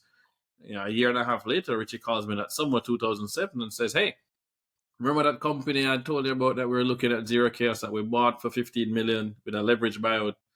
We grew it from 65 million revenue to 1.1 billion in revenue. They sold it for 200 million. He's like, David, it's time for you to come work for me now. Give me 2 years. You're going to every email, every phone call, every meeting, every conference that I go to. We have a 2-bedroom apartment by the office. You can walk to the office. We have golf lessons for you and a football team you can train with. All right. Give me the 2 years and then I will stake you to launch your own investment firm. And so I talked to my wife and she's like, Richie, right? I said, yep. She's like, we're moving. I was like, yep. And I turned in a 2 weeks notice at Jamaica National. And my boss says, no, it's 4 weeks notice in Jamaica. I said, okay, well, they have to backdate it because my ticket book. Bye. And I moved.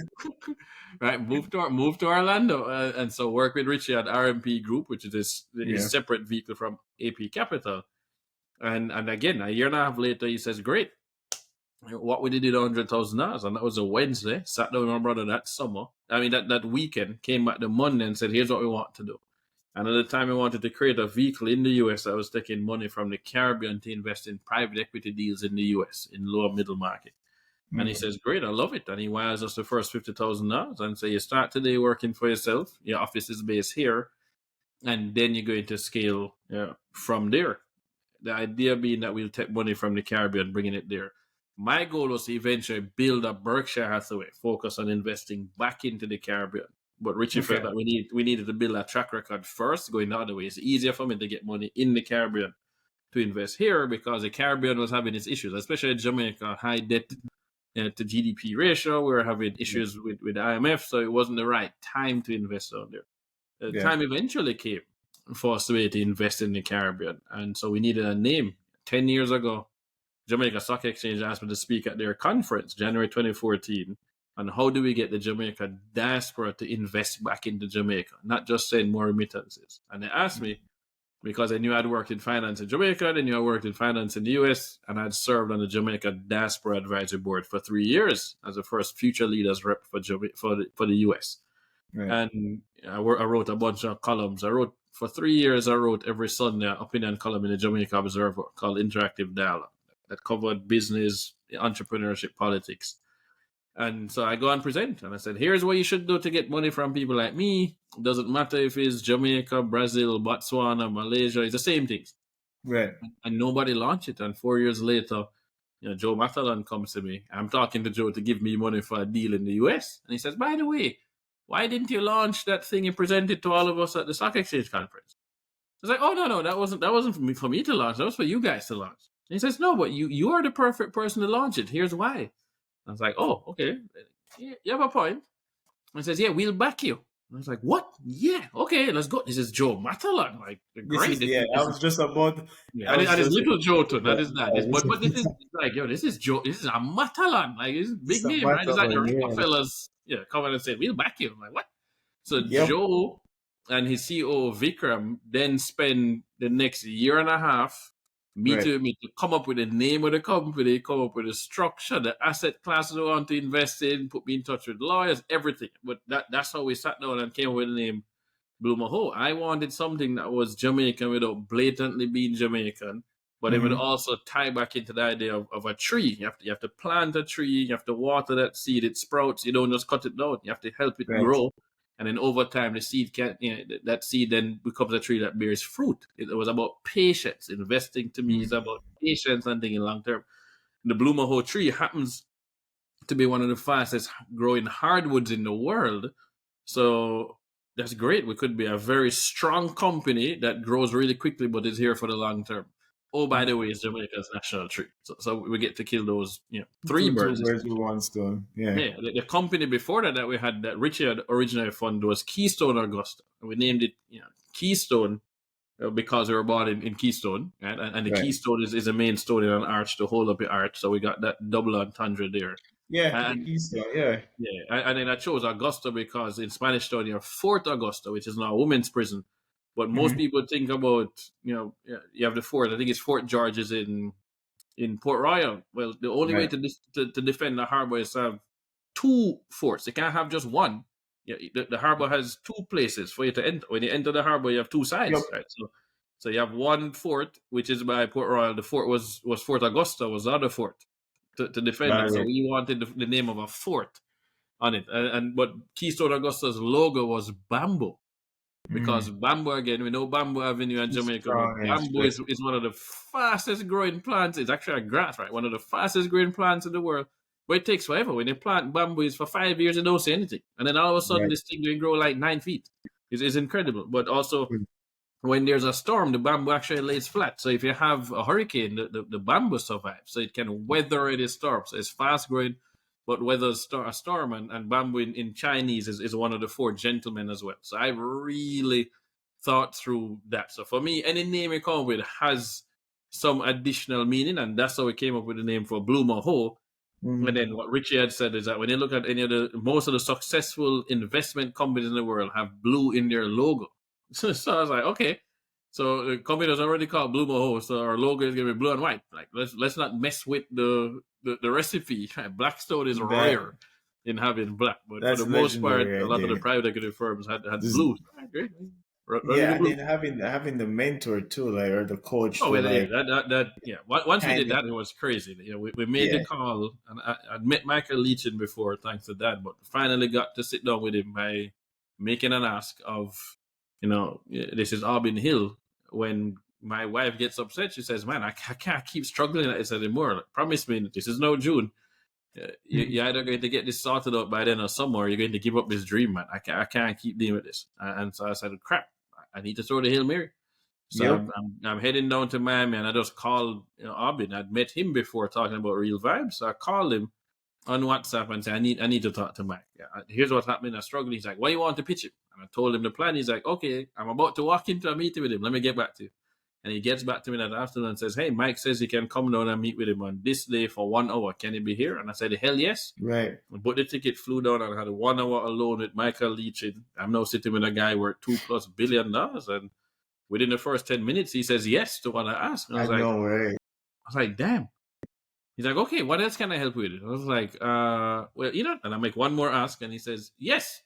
What else? I was like, huh? Okay. And I asked another thing, and he says yes 5 times. I was like, wow, I didn't expect it to be so giving. Why are you doing this? And he says, "I Right. will do whatever it takes to ensure that Blue Mahoe Capital becomes the vehicle in the US for people to invest back in the Jamaica and the wider Caribbean. Jamaica needs more David Mullingses, and I am going to help. What else do you need of me?" I'm just like, blow. I was like, "But you've given so much already." He's like, "Yeah, but it's only 45 minutes gone. You have 15 minutes left in the meeting. You want to use it?" I was like, "Yeah, actually, no, I'm having problems in my marriage." And so Right.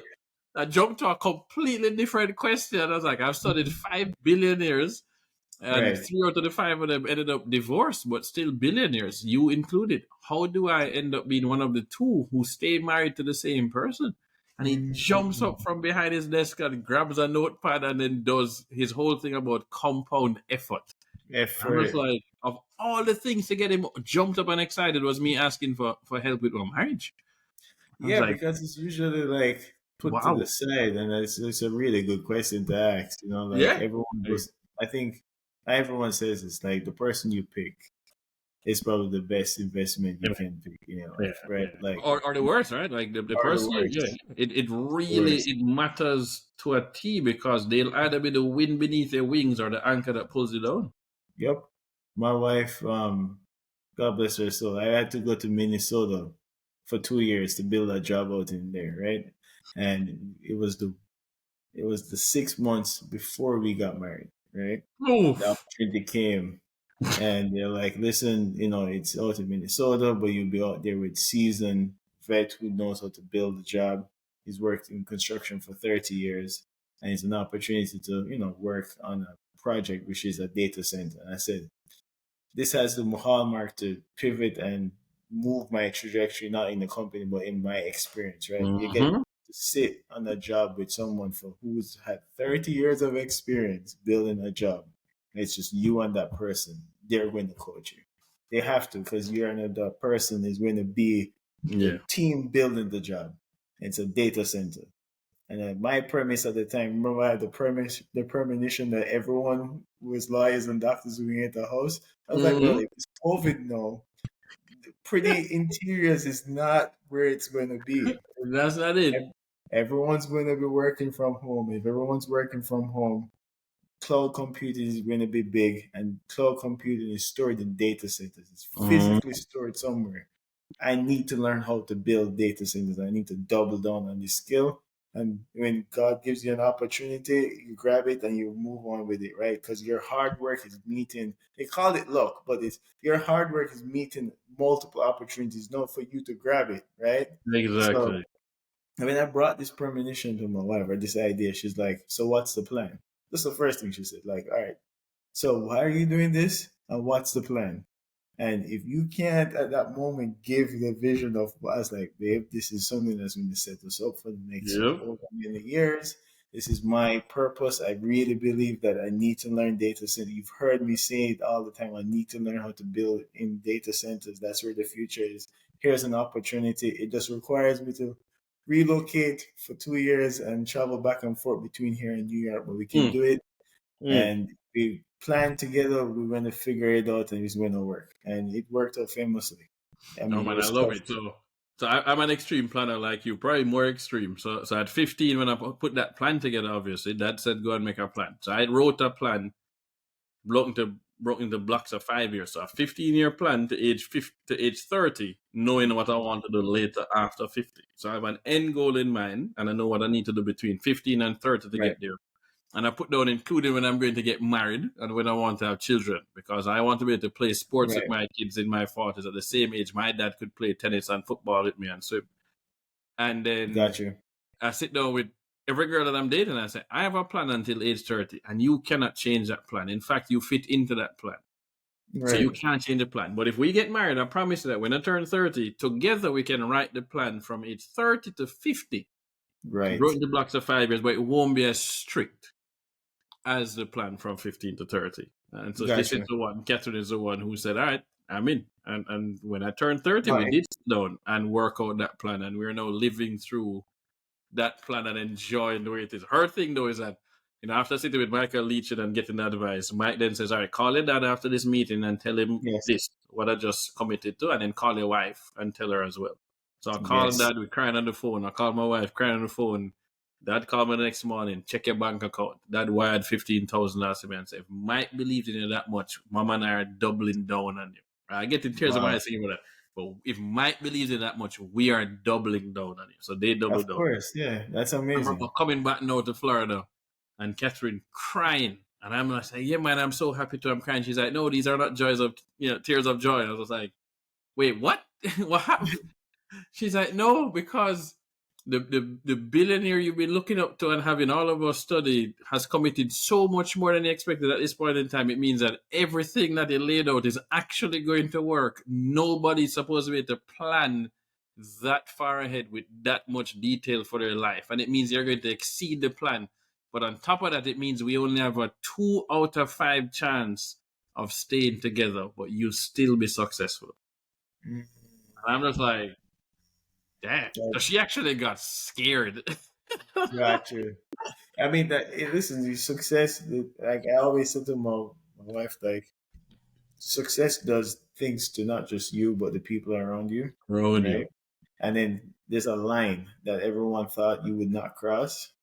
I mean, you start crossing the line, right? And exceeding the line, you really see who's for you and not for you. It's not that you Oh, change.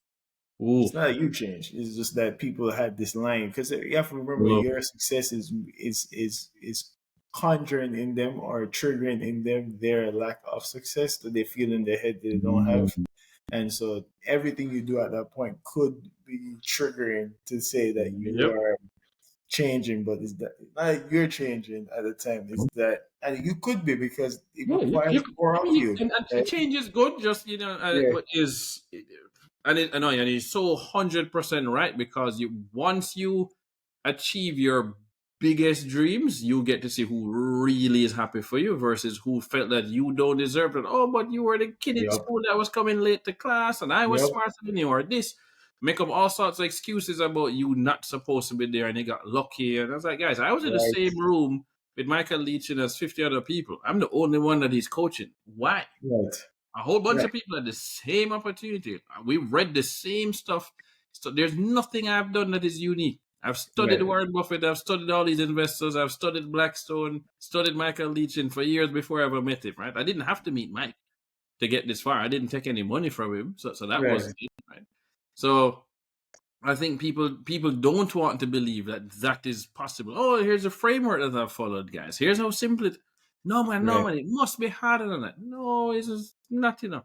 But having studied so many successful marriages, people like Richard Branson, and studied the ones that were unsuccessful, there's a few things that I've noticed, and I had to make a correction. In one, make time for what matters. So I was always Mhm. putting the business first. It's not even a career. The business was the wife. My wife Right. was a side chick, basically. Right. Nobody Right. wants to be put aside for so long. My parents have complained about that in the past. When Right. I get focused, right? So and I would drop the other balls. And I would say, no, that I'm not dropping the balls. They're glass balls, and I'm putting them in nice little velvet bags and putting them up on the shelf.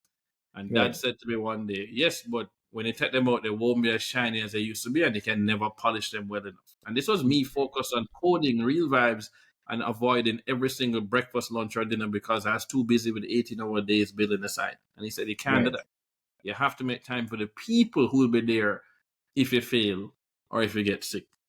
And I was just like, wow. So I wasn't making enough time for the family and for my wife in particular. And my excuse Right. was, I'm building something that changes all of our lives. Can't you see that? Like, yeah, but if you Yeah. dropped out dead tomorrow, it wouldn't matter. We wanted time with you. So I had to get my head around that. But the other thing that I felt I was resenting that I was putting in so much work to level myself up. The books I was reading, the podcasts I was listening to, the people I was Right. studying. And I didn't feel that she was putting in work to level up as well. And then I Mhm. realized when we had to have the talk, because she was reading every book I had read, she had read up to that point in time. Every audiobook. We'd be driving cross country. She's listening to Warren Buffett, The Snowball Right. Effect. She's listening to Walter Isaacson, Steve Jobs. And so she now has, she would say she has an MBA, courtesy of me. But Right. eventually she wanted to just dive deeper into her art stuff. She teaches art and she just wanted to go with that. And she knew I would complain about her, in my opinion, doing something that doesn't pay that well. Just why are you picking that kind of job when you could do more? But that's what is her ikigai. That's what she loves. Mhm. Right. And And I was just like, that's an wow, ikigai. and I had to just accept that, you know what, is I can't look down on you for doing what you love. Let's figure out a way for you to enjoy it and still make some decent money, But and we that's the can thing. adjust. Exactly. And so not That's everybody important wants to there. make We a bag just of money. That's important what you say because that's part of the ikigai framework is you're gonna be good at it. The world's gonna need it, right? But you're gonna get paid for it, right?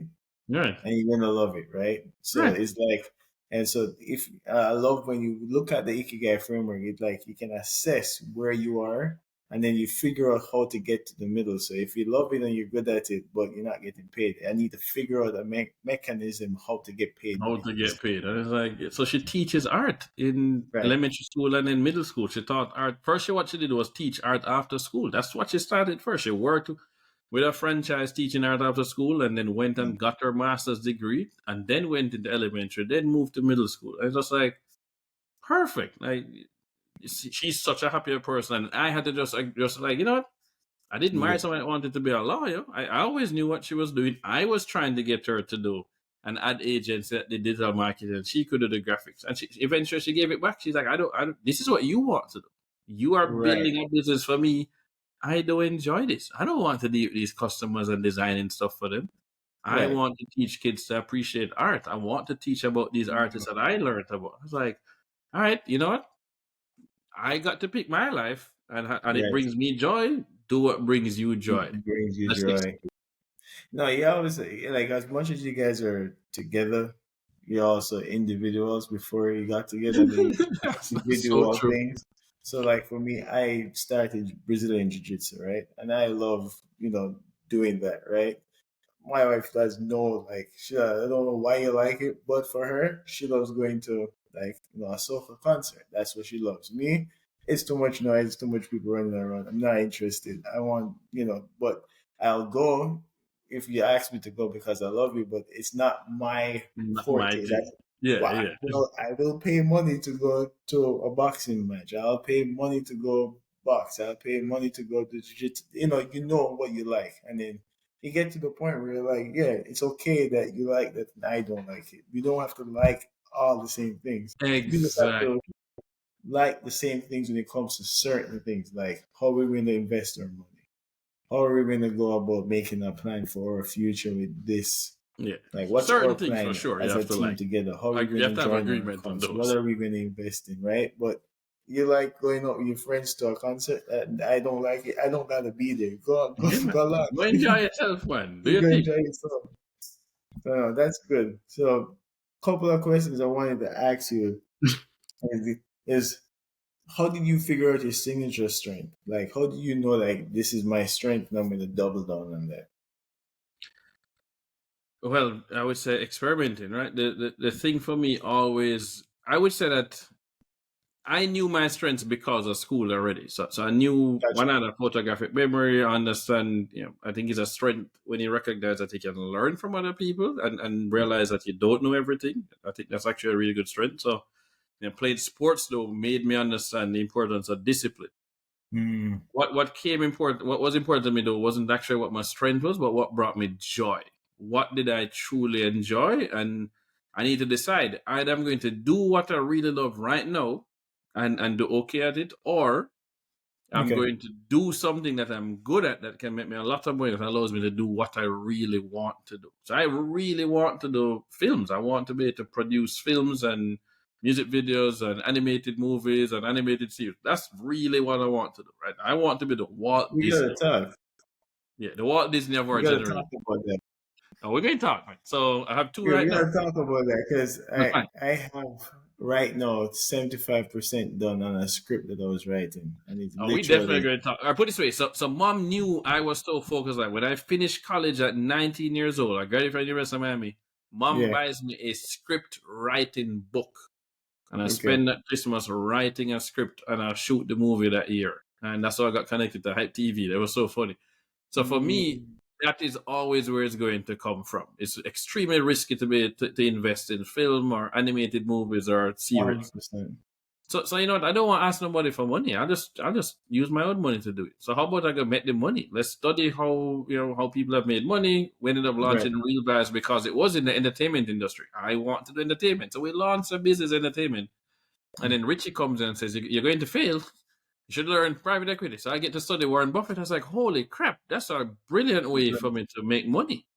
And then it so happens Mm, that I get really good at understanding that, explaining to people, and then analyzing business because the science background and that analytical mind gets to right. come into play. I was like, wow, I stumbled on the investing ikigai part and said, right, I can actually do this, enjoy it, teach other people, and Right. then turn around and do what I want to do. In fact, the investment company can own a film company. I'm like, this is brilliant. Right.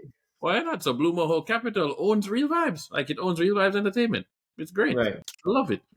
So that's how I got into this space and stumbled on the strength. It really came down to mom and dad asking me to do the pitches first after Hmm. knowing where I want to go. And then Richie stepped in and says, it's easier to raise money to buy a profitable existing business than doing the startups. Go learn Warren That Buffett. makes a lot of sense. And it's Yeah, so man. funny because it's like I said, everything that you go through in your life, you can use, like, you learn one way, you learn always. Like I said, Mm-hmm. you Mm-hmm. can use it and you can double down on it. And then how did you, I'm sure in this journey of entrepreneurship, you must have had like moments you're like, especially with entrepreneurship, because everyone else followed like a really structured path and you see them on the social, everything's going relatively okay with them, right? And you have moments of failure. How did you deal with those moments of how do you recover from those So, moments? a few key things have always helped me is the people around me. So family and friends. Right? My Yeah. wife, I had to lean on her a few times. My parents and my brother in particular. Those have saved my life, in my opinion. And video games. I'll be honest. Those are the three things that really, specifically Destiny and Destiny 2 and Halo Infinite were really important for me. A bit Hold of on, hold on, hold on, hold on, hold on. We're not going to just skip past that. You just said video games. You said video games. yeah, Help you. man. Video games allowed me to go and be good at something else. When something failed, it gave me a world to escape into where I could say, "Oh well, I failed at this, but I'm actually good at this," and people want me to Mm, participate with them. I get to be a leader on the team. I get to go and learn something new. I learned to use Twitch. I learned streaming. We raised money for charity. I met cool friends, and I even landed investors from playing video games. It was wild, that but is amazing. I think that's a niche right there to have someone like yourself who knows business acumen and have a private equity firm yeah. who's an avid gamer. Like, Yeah, I mean, ultimately, life is like if you look around, you see some of the yeah, game that's stuff, true. right? You see the It's a Zelda fact. stuff there, yeah. But life is a game in terms of, especially like an RPG, a role playing game, right? You do things, you learn, you get experience points, you scale up, you build your team, you scale out, right? You specialize. Right. For me, it really comes down to decisions, and so being able to play those games, and then I'd watch some anime, but the games really are what brought me and allowed me to, most importantly, not go out and do something destructive. Right? Yeah, Mm, playing video games and going deep can be a bad thing, but it's also a good thing in the sense of my wife preferred that I do that than be out going in this, to the bar and hanging out and wasting money. Right? It was free for me to play the video games, and right. she can just come in the room and know where I am, or come and look at me downstairs on the couch. We need to tone it down, but she know where I Right. was. I mean, it got bad enough to the point where she called my parents and said, "Yeah, your son is severely depressed. Can you please come and pick him up and take him for a week, essentially a detox?" But Yeah. those, No. mom, dad, my brother, some core friends. This is, Joseph Mhm. Powell, Cesar Cunningham, Bianca Wells, and then my wife. That core group are the people who helped me to bounce back and reminded me that my self worth was not wrapped up in the business like I thought, and that I can take lessons from it, and then Yeah. I can come back smarter and better, and that's why we can be where we are today with Blue Mahoe and what we're about to do. Right. Yeah, and for me, there are people now looking at it. Where it's like, man, I can't believe you're getting this done, and how and this. I'm like, guys, because you don't understand what I went through to get to this point. How Get much it there. cost us, how Yeah. much we lost, but I can do everything so much faster now because we've been through it so many times before. It's like click, click, click, right? And I realized one of the mistakes was that I didn't go and do some additional work and get the apprenticeship, right? Yes, I get to have an amazing coach in Michael Leachin, but I didn't ask Mike to coach me. I was studying him and talk every once in a while. I had to Right. specifically go in and say, coach me on some stuff. Let's talk about strategy. Let's talk Right. about what we're going to structure, what asset classes. Let's adjust this plan that I had in mind, and let's look at the recipes. But on top of that, I went and worked for a hedge fund. I'd only worked in private equity. I went and worked for Right. a fund, right? Right. And not just any hedge fund. Let me work for a long bias hedge fund, so they invest like Warren Buffett, that's Yeah. owned by a black man. I need to understand how much harder it is for a black person in America to raise money to invest on behalf of clients. So Right. by going and working there for a year and a half allowed me to see firsthand what worked, what didn't work. 100%. Think about like Jeff Bezos. He was working at Wall Street when he came across the data of what the internet Mhm. was going to do, right?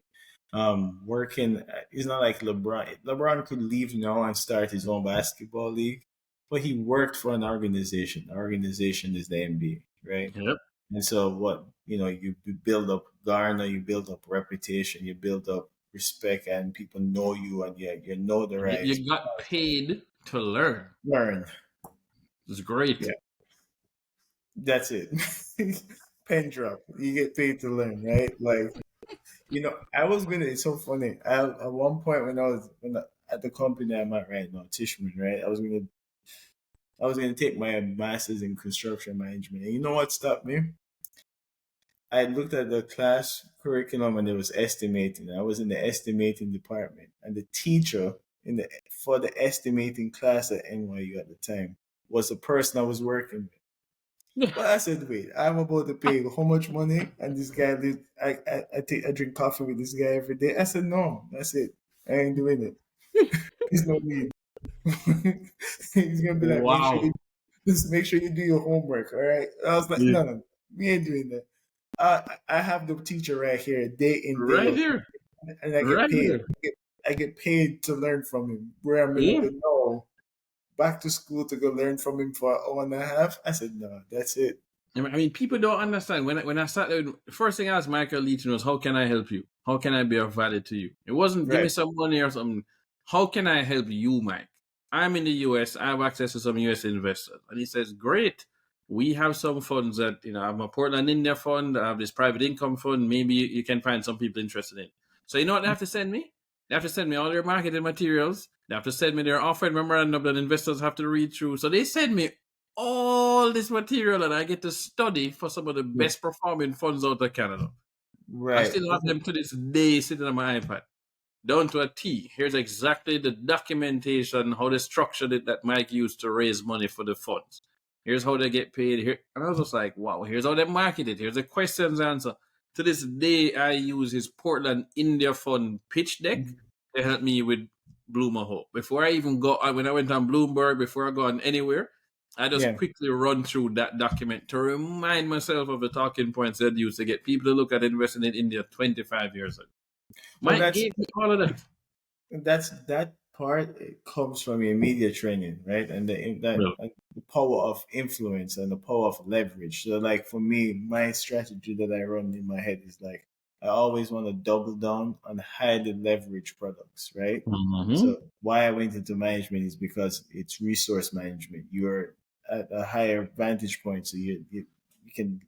That's a powerful leverage point, right? Why you invest in real estate, because you can leverage other people's capital, right? Why you invest in general is that you're OPM. leveraging your time.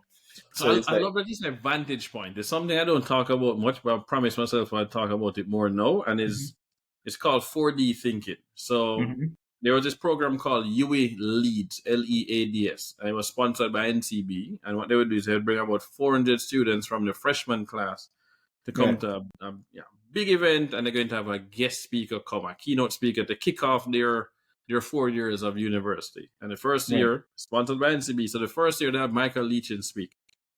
The second year they asked little old me to come and speak. And I was just like, what is this? And I remember dad and my brother came and dad was asking me, what am I going to talk about? I said, no, it's a surprise. You have to just sit in the front row and hear And talk. just enjoy. And so I talked about 4D thinking. I talked about, okay, Yeah. if you look at, again, we're looking at normal distribution and the curve. Look at this. Michael Leachin just messaged me a while ago. It literally just popped up on one time. That's so funny. I got to tell him that one. So it's interesting. We're talking about normal distribution. So just call it, 10, 80, and 10. So the middle Right. 80%, the outliers. So how do you get Mhm. into the top 10%? And I was saying to people that, the average person, imagine that you're in a village Yeah. and the village is now out of water. You decide, hey, you're going to climb that mountain and look for water. You find a lake, you come back to the village. Hey, guys, I found water. What does everybody say? Show us. All of a sudden, you're a leader just because you had a different vantage point than them. You're the same 100. person, but you had a different vantage point you could see. So you're now a leader. That gets you into the top 10%. How do Mm-hmm. you get in the top 1%? Well, imagine that you're now not on planet Earth anymore. You're out in space. You can look down at Earth and see it, but you can look out to the universe and see all the other opportunities. Most people Yep. don't see that. So now you're in the Yep. top 1% because you can see more than everybody else. How do Mm-hmm. you get into the 0.1% is what I said to them. That's where four-dimensional thinking comes in. So I asked him, I have a class of 400 people. Hey, guys, what's the fourth dimension? So somebody puts up their hand, space-time. I was like, exactly. Space-time is the fourth dimension. So what happens if I not only look around and see the vastness of the universe and opportunities, but I can stop and think, okay, here's what happened in the past, and I can connect the dots. This is what led to this happening. But then I can think about the future and what I need to do to achieve that future as well. I'm now looking in time is now the way I'm looking. That's four-dimensional thinking. I Yep. want to get here. I need to get these things done. Right? Just and here's what this person did to get there. Time is what you look at. That's how you get into the 0.1%. And So, we instinctively know that for careers to become right. a high paid lawyer at a top law firm, and I had to get to the law firm, which means I had to do this before, I had to do this, I had to go to law school. We know Yeah. what to do and we can work backwards. We don't tend to do that for a life though. Like, okay, well, I want Right. you to we don't tend to work backwards for non-traditional careers either. But it is possible. Steve Jobs says that you have to you have to try and connect the dots looking. You can't connect the dots looking forward. He then goes Right. on to say that you have to trust that the dots will connect looking forward. I don't believe that you have to trust that. You can connect the dots by Yeah. working backwards in sequence. So I always knew, here's what I want to achieve with my life. How would I get there? What's the step right before that? So if Right. I want to be able to buy this car or buy this house, what was the step right before it? Or if I get this person to put my name on the big the museum or whatever, Yeah. what did the person do right before that? Okay, what allowed them to do it before, and I get to work backwards to the point where I Words. am Yeah. today that they weren't. So I can study Leachin, I can study Stephen Schwarzman, I can Right. study Rockefeller and Carnegie and say, okay, great. Here's Yep. where I am. Here's what I need to do because the steps were there, right? Yep. Success leaves clues. They just It's a we can do it. recipe. There's a It, recipe. Well, that's what each of us say. it's a Mike would recipe. say. Literally a Mike says recipe. identity. So Mike says you need to get the role model, right? So if Yeah. you identify the role model, get the recipe. Don't change the recipe. You can Yep. only change the recipe when you exceed the role model. His role model was 100%. Warren Buffett for investing. He has not exceeded it, but it made him a billionaire coming from the son of an orphan who had no running water. So who am I to doubt that can't work? We've seen it. And it's the same way, though. I want to pick role models for the company. So Blue Mhm. Mahoe Capital has its role model. The asset management business has a role model. The Right. entertainment business has a role model. But I have role models for each part of my life. So my football role model is Thierry Henry. I play like him. I studied You him. look like him too. And that's a running joke that I've dressed up as him for Halloween. So I love that. So Yes, Thierry man. Henry, right? But the same thing, I need a role model for how to be a good father. And so that's my dad is my role model for how to be a good father. I need a role model to be how to be a good husband. I went and picked role models that Right. I considered best of breed for each aspect of my life. Get Hmm. their framework and then live that recipe. So it's funny you say there's a couple of things I want to hit on. First, what you remind me of, I love Ray Dalio because of Oh, how he. geez. That's my. Radical I have his book. transparency. I have his book, Principles, right? And in Yeah, his man. book, it's a working book where you write out your life principles, right? Yep. The diagram in his It's book like is like so. it's a line, but it has these loops, and you kind of have these down periods, and you come back and you come back higher, right? The down period, you come back higher. So that's on the book principles, like this looping line that moves upwards, right? And so part of his thing is like even when he goes, he has this video calling fallen empires or Mm. empires and their arcs, right? Yep. And the only way you can really see the new way is going back, zooming out and seeing how from the beginning of civilization, how country or economic, how do they fall Mm-hmm. off and how does the Mm-hmm. next one rise, right? And what are the things? And when you start zooming out, you can start see that there are patterns regardless of people are people. Like Yep. people are still people. Technology change, people don't change. And because people are people and their emotions and their reactions are the same, when they get money or a country is rich and they start acting up and doing different things, and the pattern starts emerging, and then you can start know, okay, from this, with your scientific principles, Mm-hmm. I can deduce, I can deduce What's that this next? is likely to happen. And how can I strategize on that, right? For Michael is a role model to me because when I read through Michael's story, especially when he's paid for principles of business first in Six Set, I did civil engineering because I wanted to be like Michael. I was like, all right. Wow. One of my reasons for picking civil out of all the engineering is like that's what he did. And then after Mm-hmm. that, he did it for 10 years. Who else also did engineering and stopped after a while? The next black billionaire, which is Robert Smith. That's what Robert Robert did. Smith. Robert studied engineering. And at some point in your engineering career, you reach a point you were like, but wait, I'm putting in all this hard work. I'm like decently smart. And then these business folks is making the bread over here. And so what they do, they move from straight up engineering and they take their engineering mindset, right? Yep. And they apply it to private equity. That's what Robert Smith Mhm. did. And Robert Smith did not know Michael Leach. I'm sure they might know each other now, but But the yeah, rest funny enough, they haven't met each other yet. that's that's a good conversation. I would just be a fly on the wall in. But so Robert and Michael studied engineering, got to a point in their around the 10-year period, they're like, let me go back to school, get an MBA, learn private equity, learn mergers and acquisitions, start my own company. That's literally the run of play that they did, and both of them end up becoming black billionaires. I think that recipe works. No need to change it. Don't change it. I Just like it. I like it. I love the engineering speaking. You justify the engineering degree. I love it. I love it. Yeah, man. yeah. I've had the pleasure of meeting Robert. I've met him Oh, nice. once, and we'll meet him again later this year to host a conversation between him and Michael. Actually, so That's that's good. good. I'm happy you're bridging that because Yeah, I've been asked by that's JP how you Morgan get Private that's how Bank you to do that. get So we're private partnering to US host that in money into the Miami. I Caribbean, can't and wait for us to that's a announce good the move. date. But I Oh, remember, well so it's played. funny, all right. So Oh, so well here's the played. joke. You have to hear it. So JP Morgan Private Bank is talking to me in Miami, and they're like, "Hey, David, we want to do a conversation with Michael Leachin and Robert F. Smith, two black billionaires, the two wealthiest black men in Canada and the US. They've never met each Yeah, other. Can you get Mike?"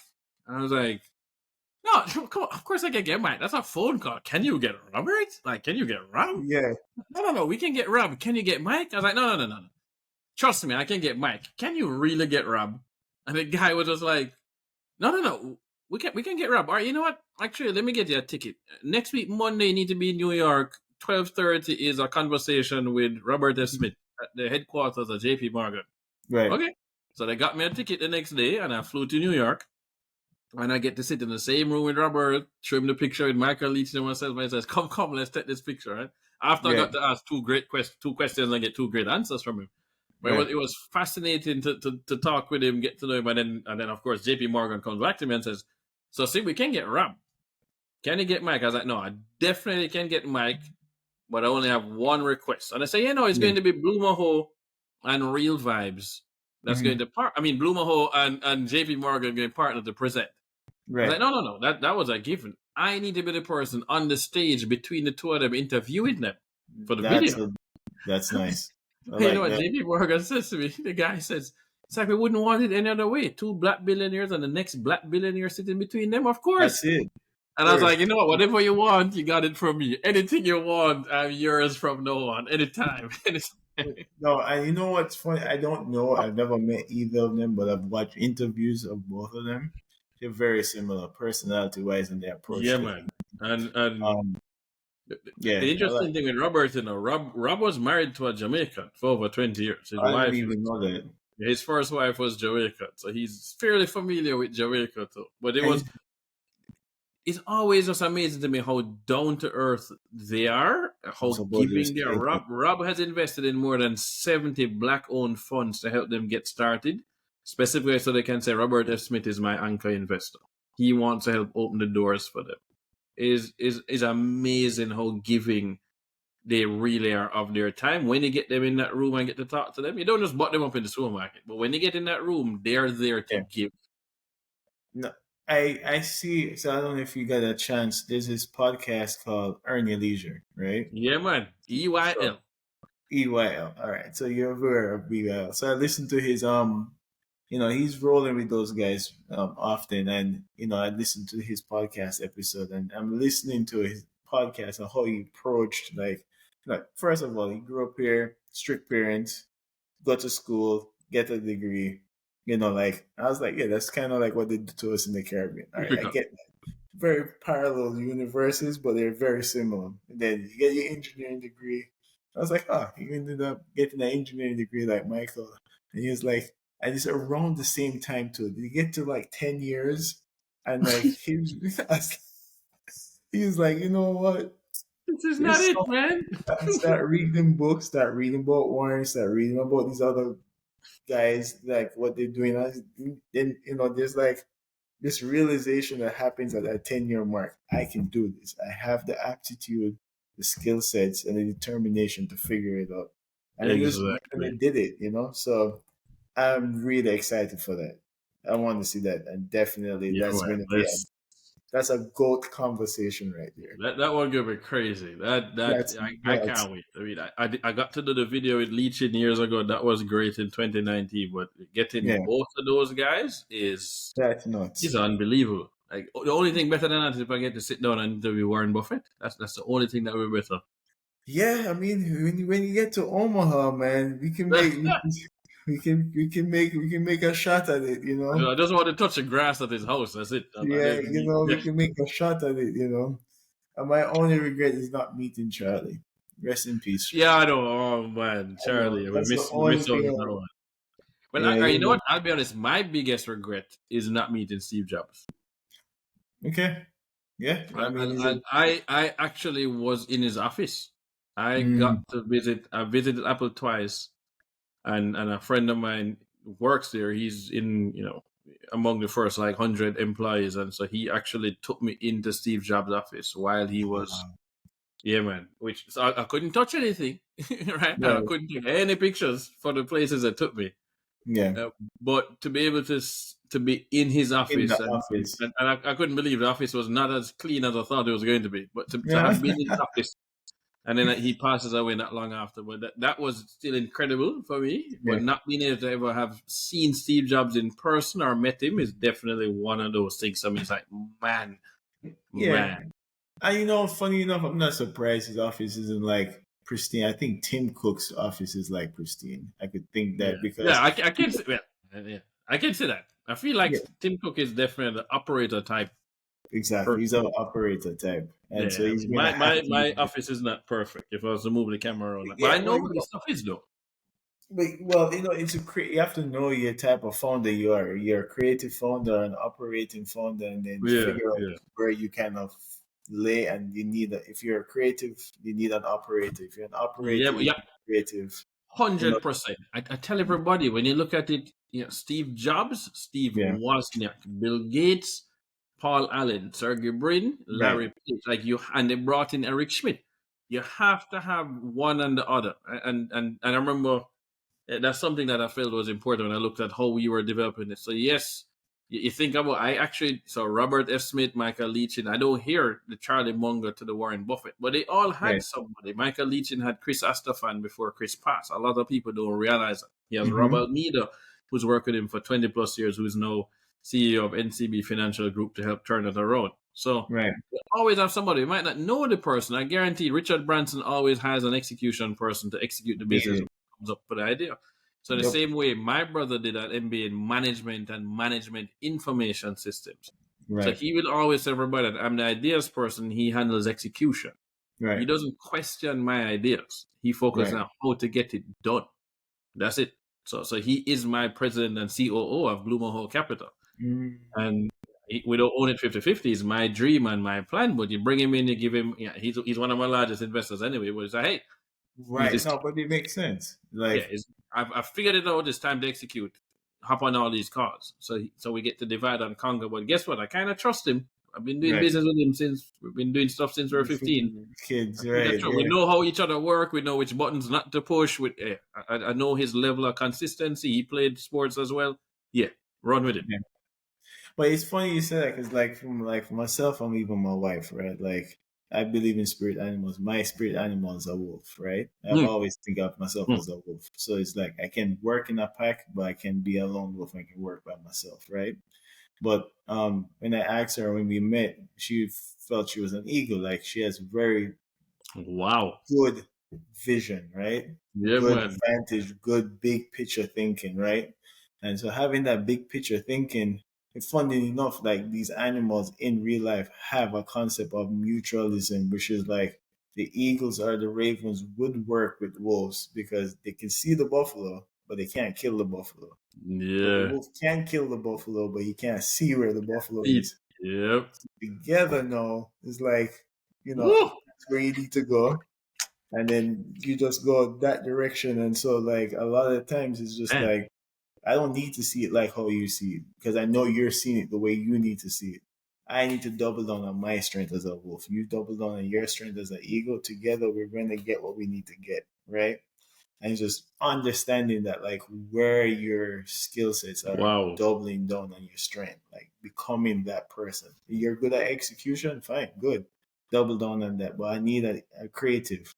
Get the Man, creative, double down on your yeah, creativity. have to. Yeah, no, have to. And I mean, I Yeah. have to think now what would be my spirit animal. The first thing that came to my mind though Mhm. is a turtle. Patient. Why? Patient, just like I never forgot. Out of all the Aesop's fables, the tortoise of the hare was my favorite one because it just reminded me Mm, that slow is fast and fast is slow. Like slow. nothing is wrong with actually just going slow and running your own race. I'm Yep. not there to run against anybody else, and in fact, I can just tuck in and hide in my shell when I need to. Just good, Right. more good. Like, yo, God, that's perfect. That is perfect. that's And me. it's knowing thyself, like you know that Yeah, it's okay, right? And that's the difference between the turtle and the hare at the time. He just yeah, didn't know himself. He had aptitude and ability, but yep, lack execution. You know. yep. So David, this is good. no, David, man, this is I can't wait. You gotta cut this up into like four pieces, but I David, know this is good. this is one of the best interviews I've ever done in my entire life because it wasn't about being interviewed. It was a straight up conversation that covered so many things and allowed me to share so much about myself, but learn so much from you as well. It's rare for me to get to talk to somebody who is not an MBA, who gets the whole thing about ikigai and case studies and flow. It's like, man, I love it. I love this. No, I appreciate that. Like I tell myself, I give my YouTube universities made me get my MBA in certain things, and I spent a Mm-hmm. lot of time when I was um, taking the train back and forth between my dad's home and going to school.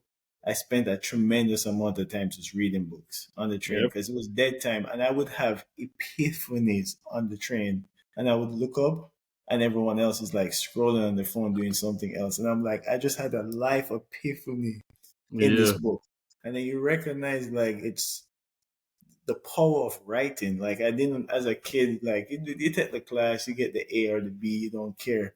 I'm Right. like, the way you are able to order your thought patterns Mm.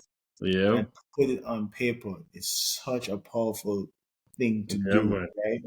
And Yep. your ability to remember we talked about leverage.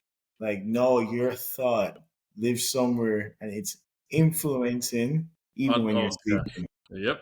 No, man, I love it. That is. And when I sent the video this morning to somebody, the person was just saying, I can read the exact text. I don't.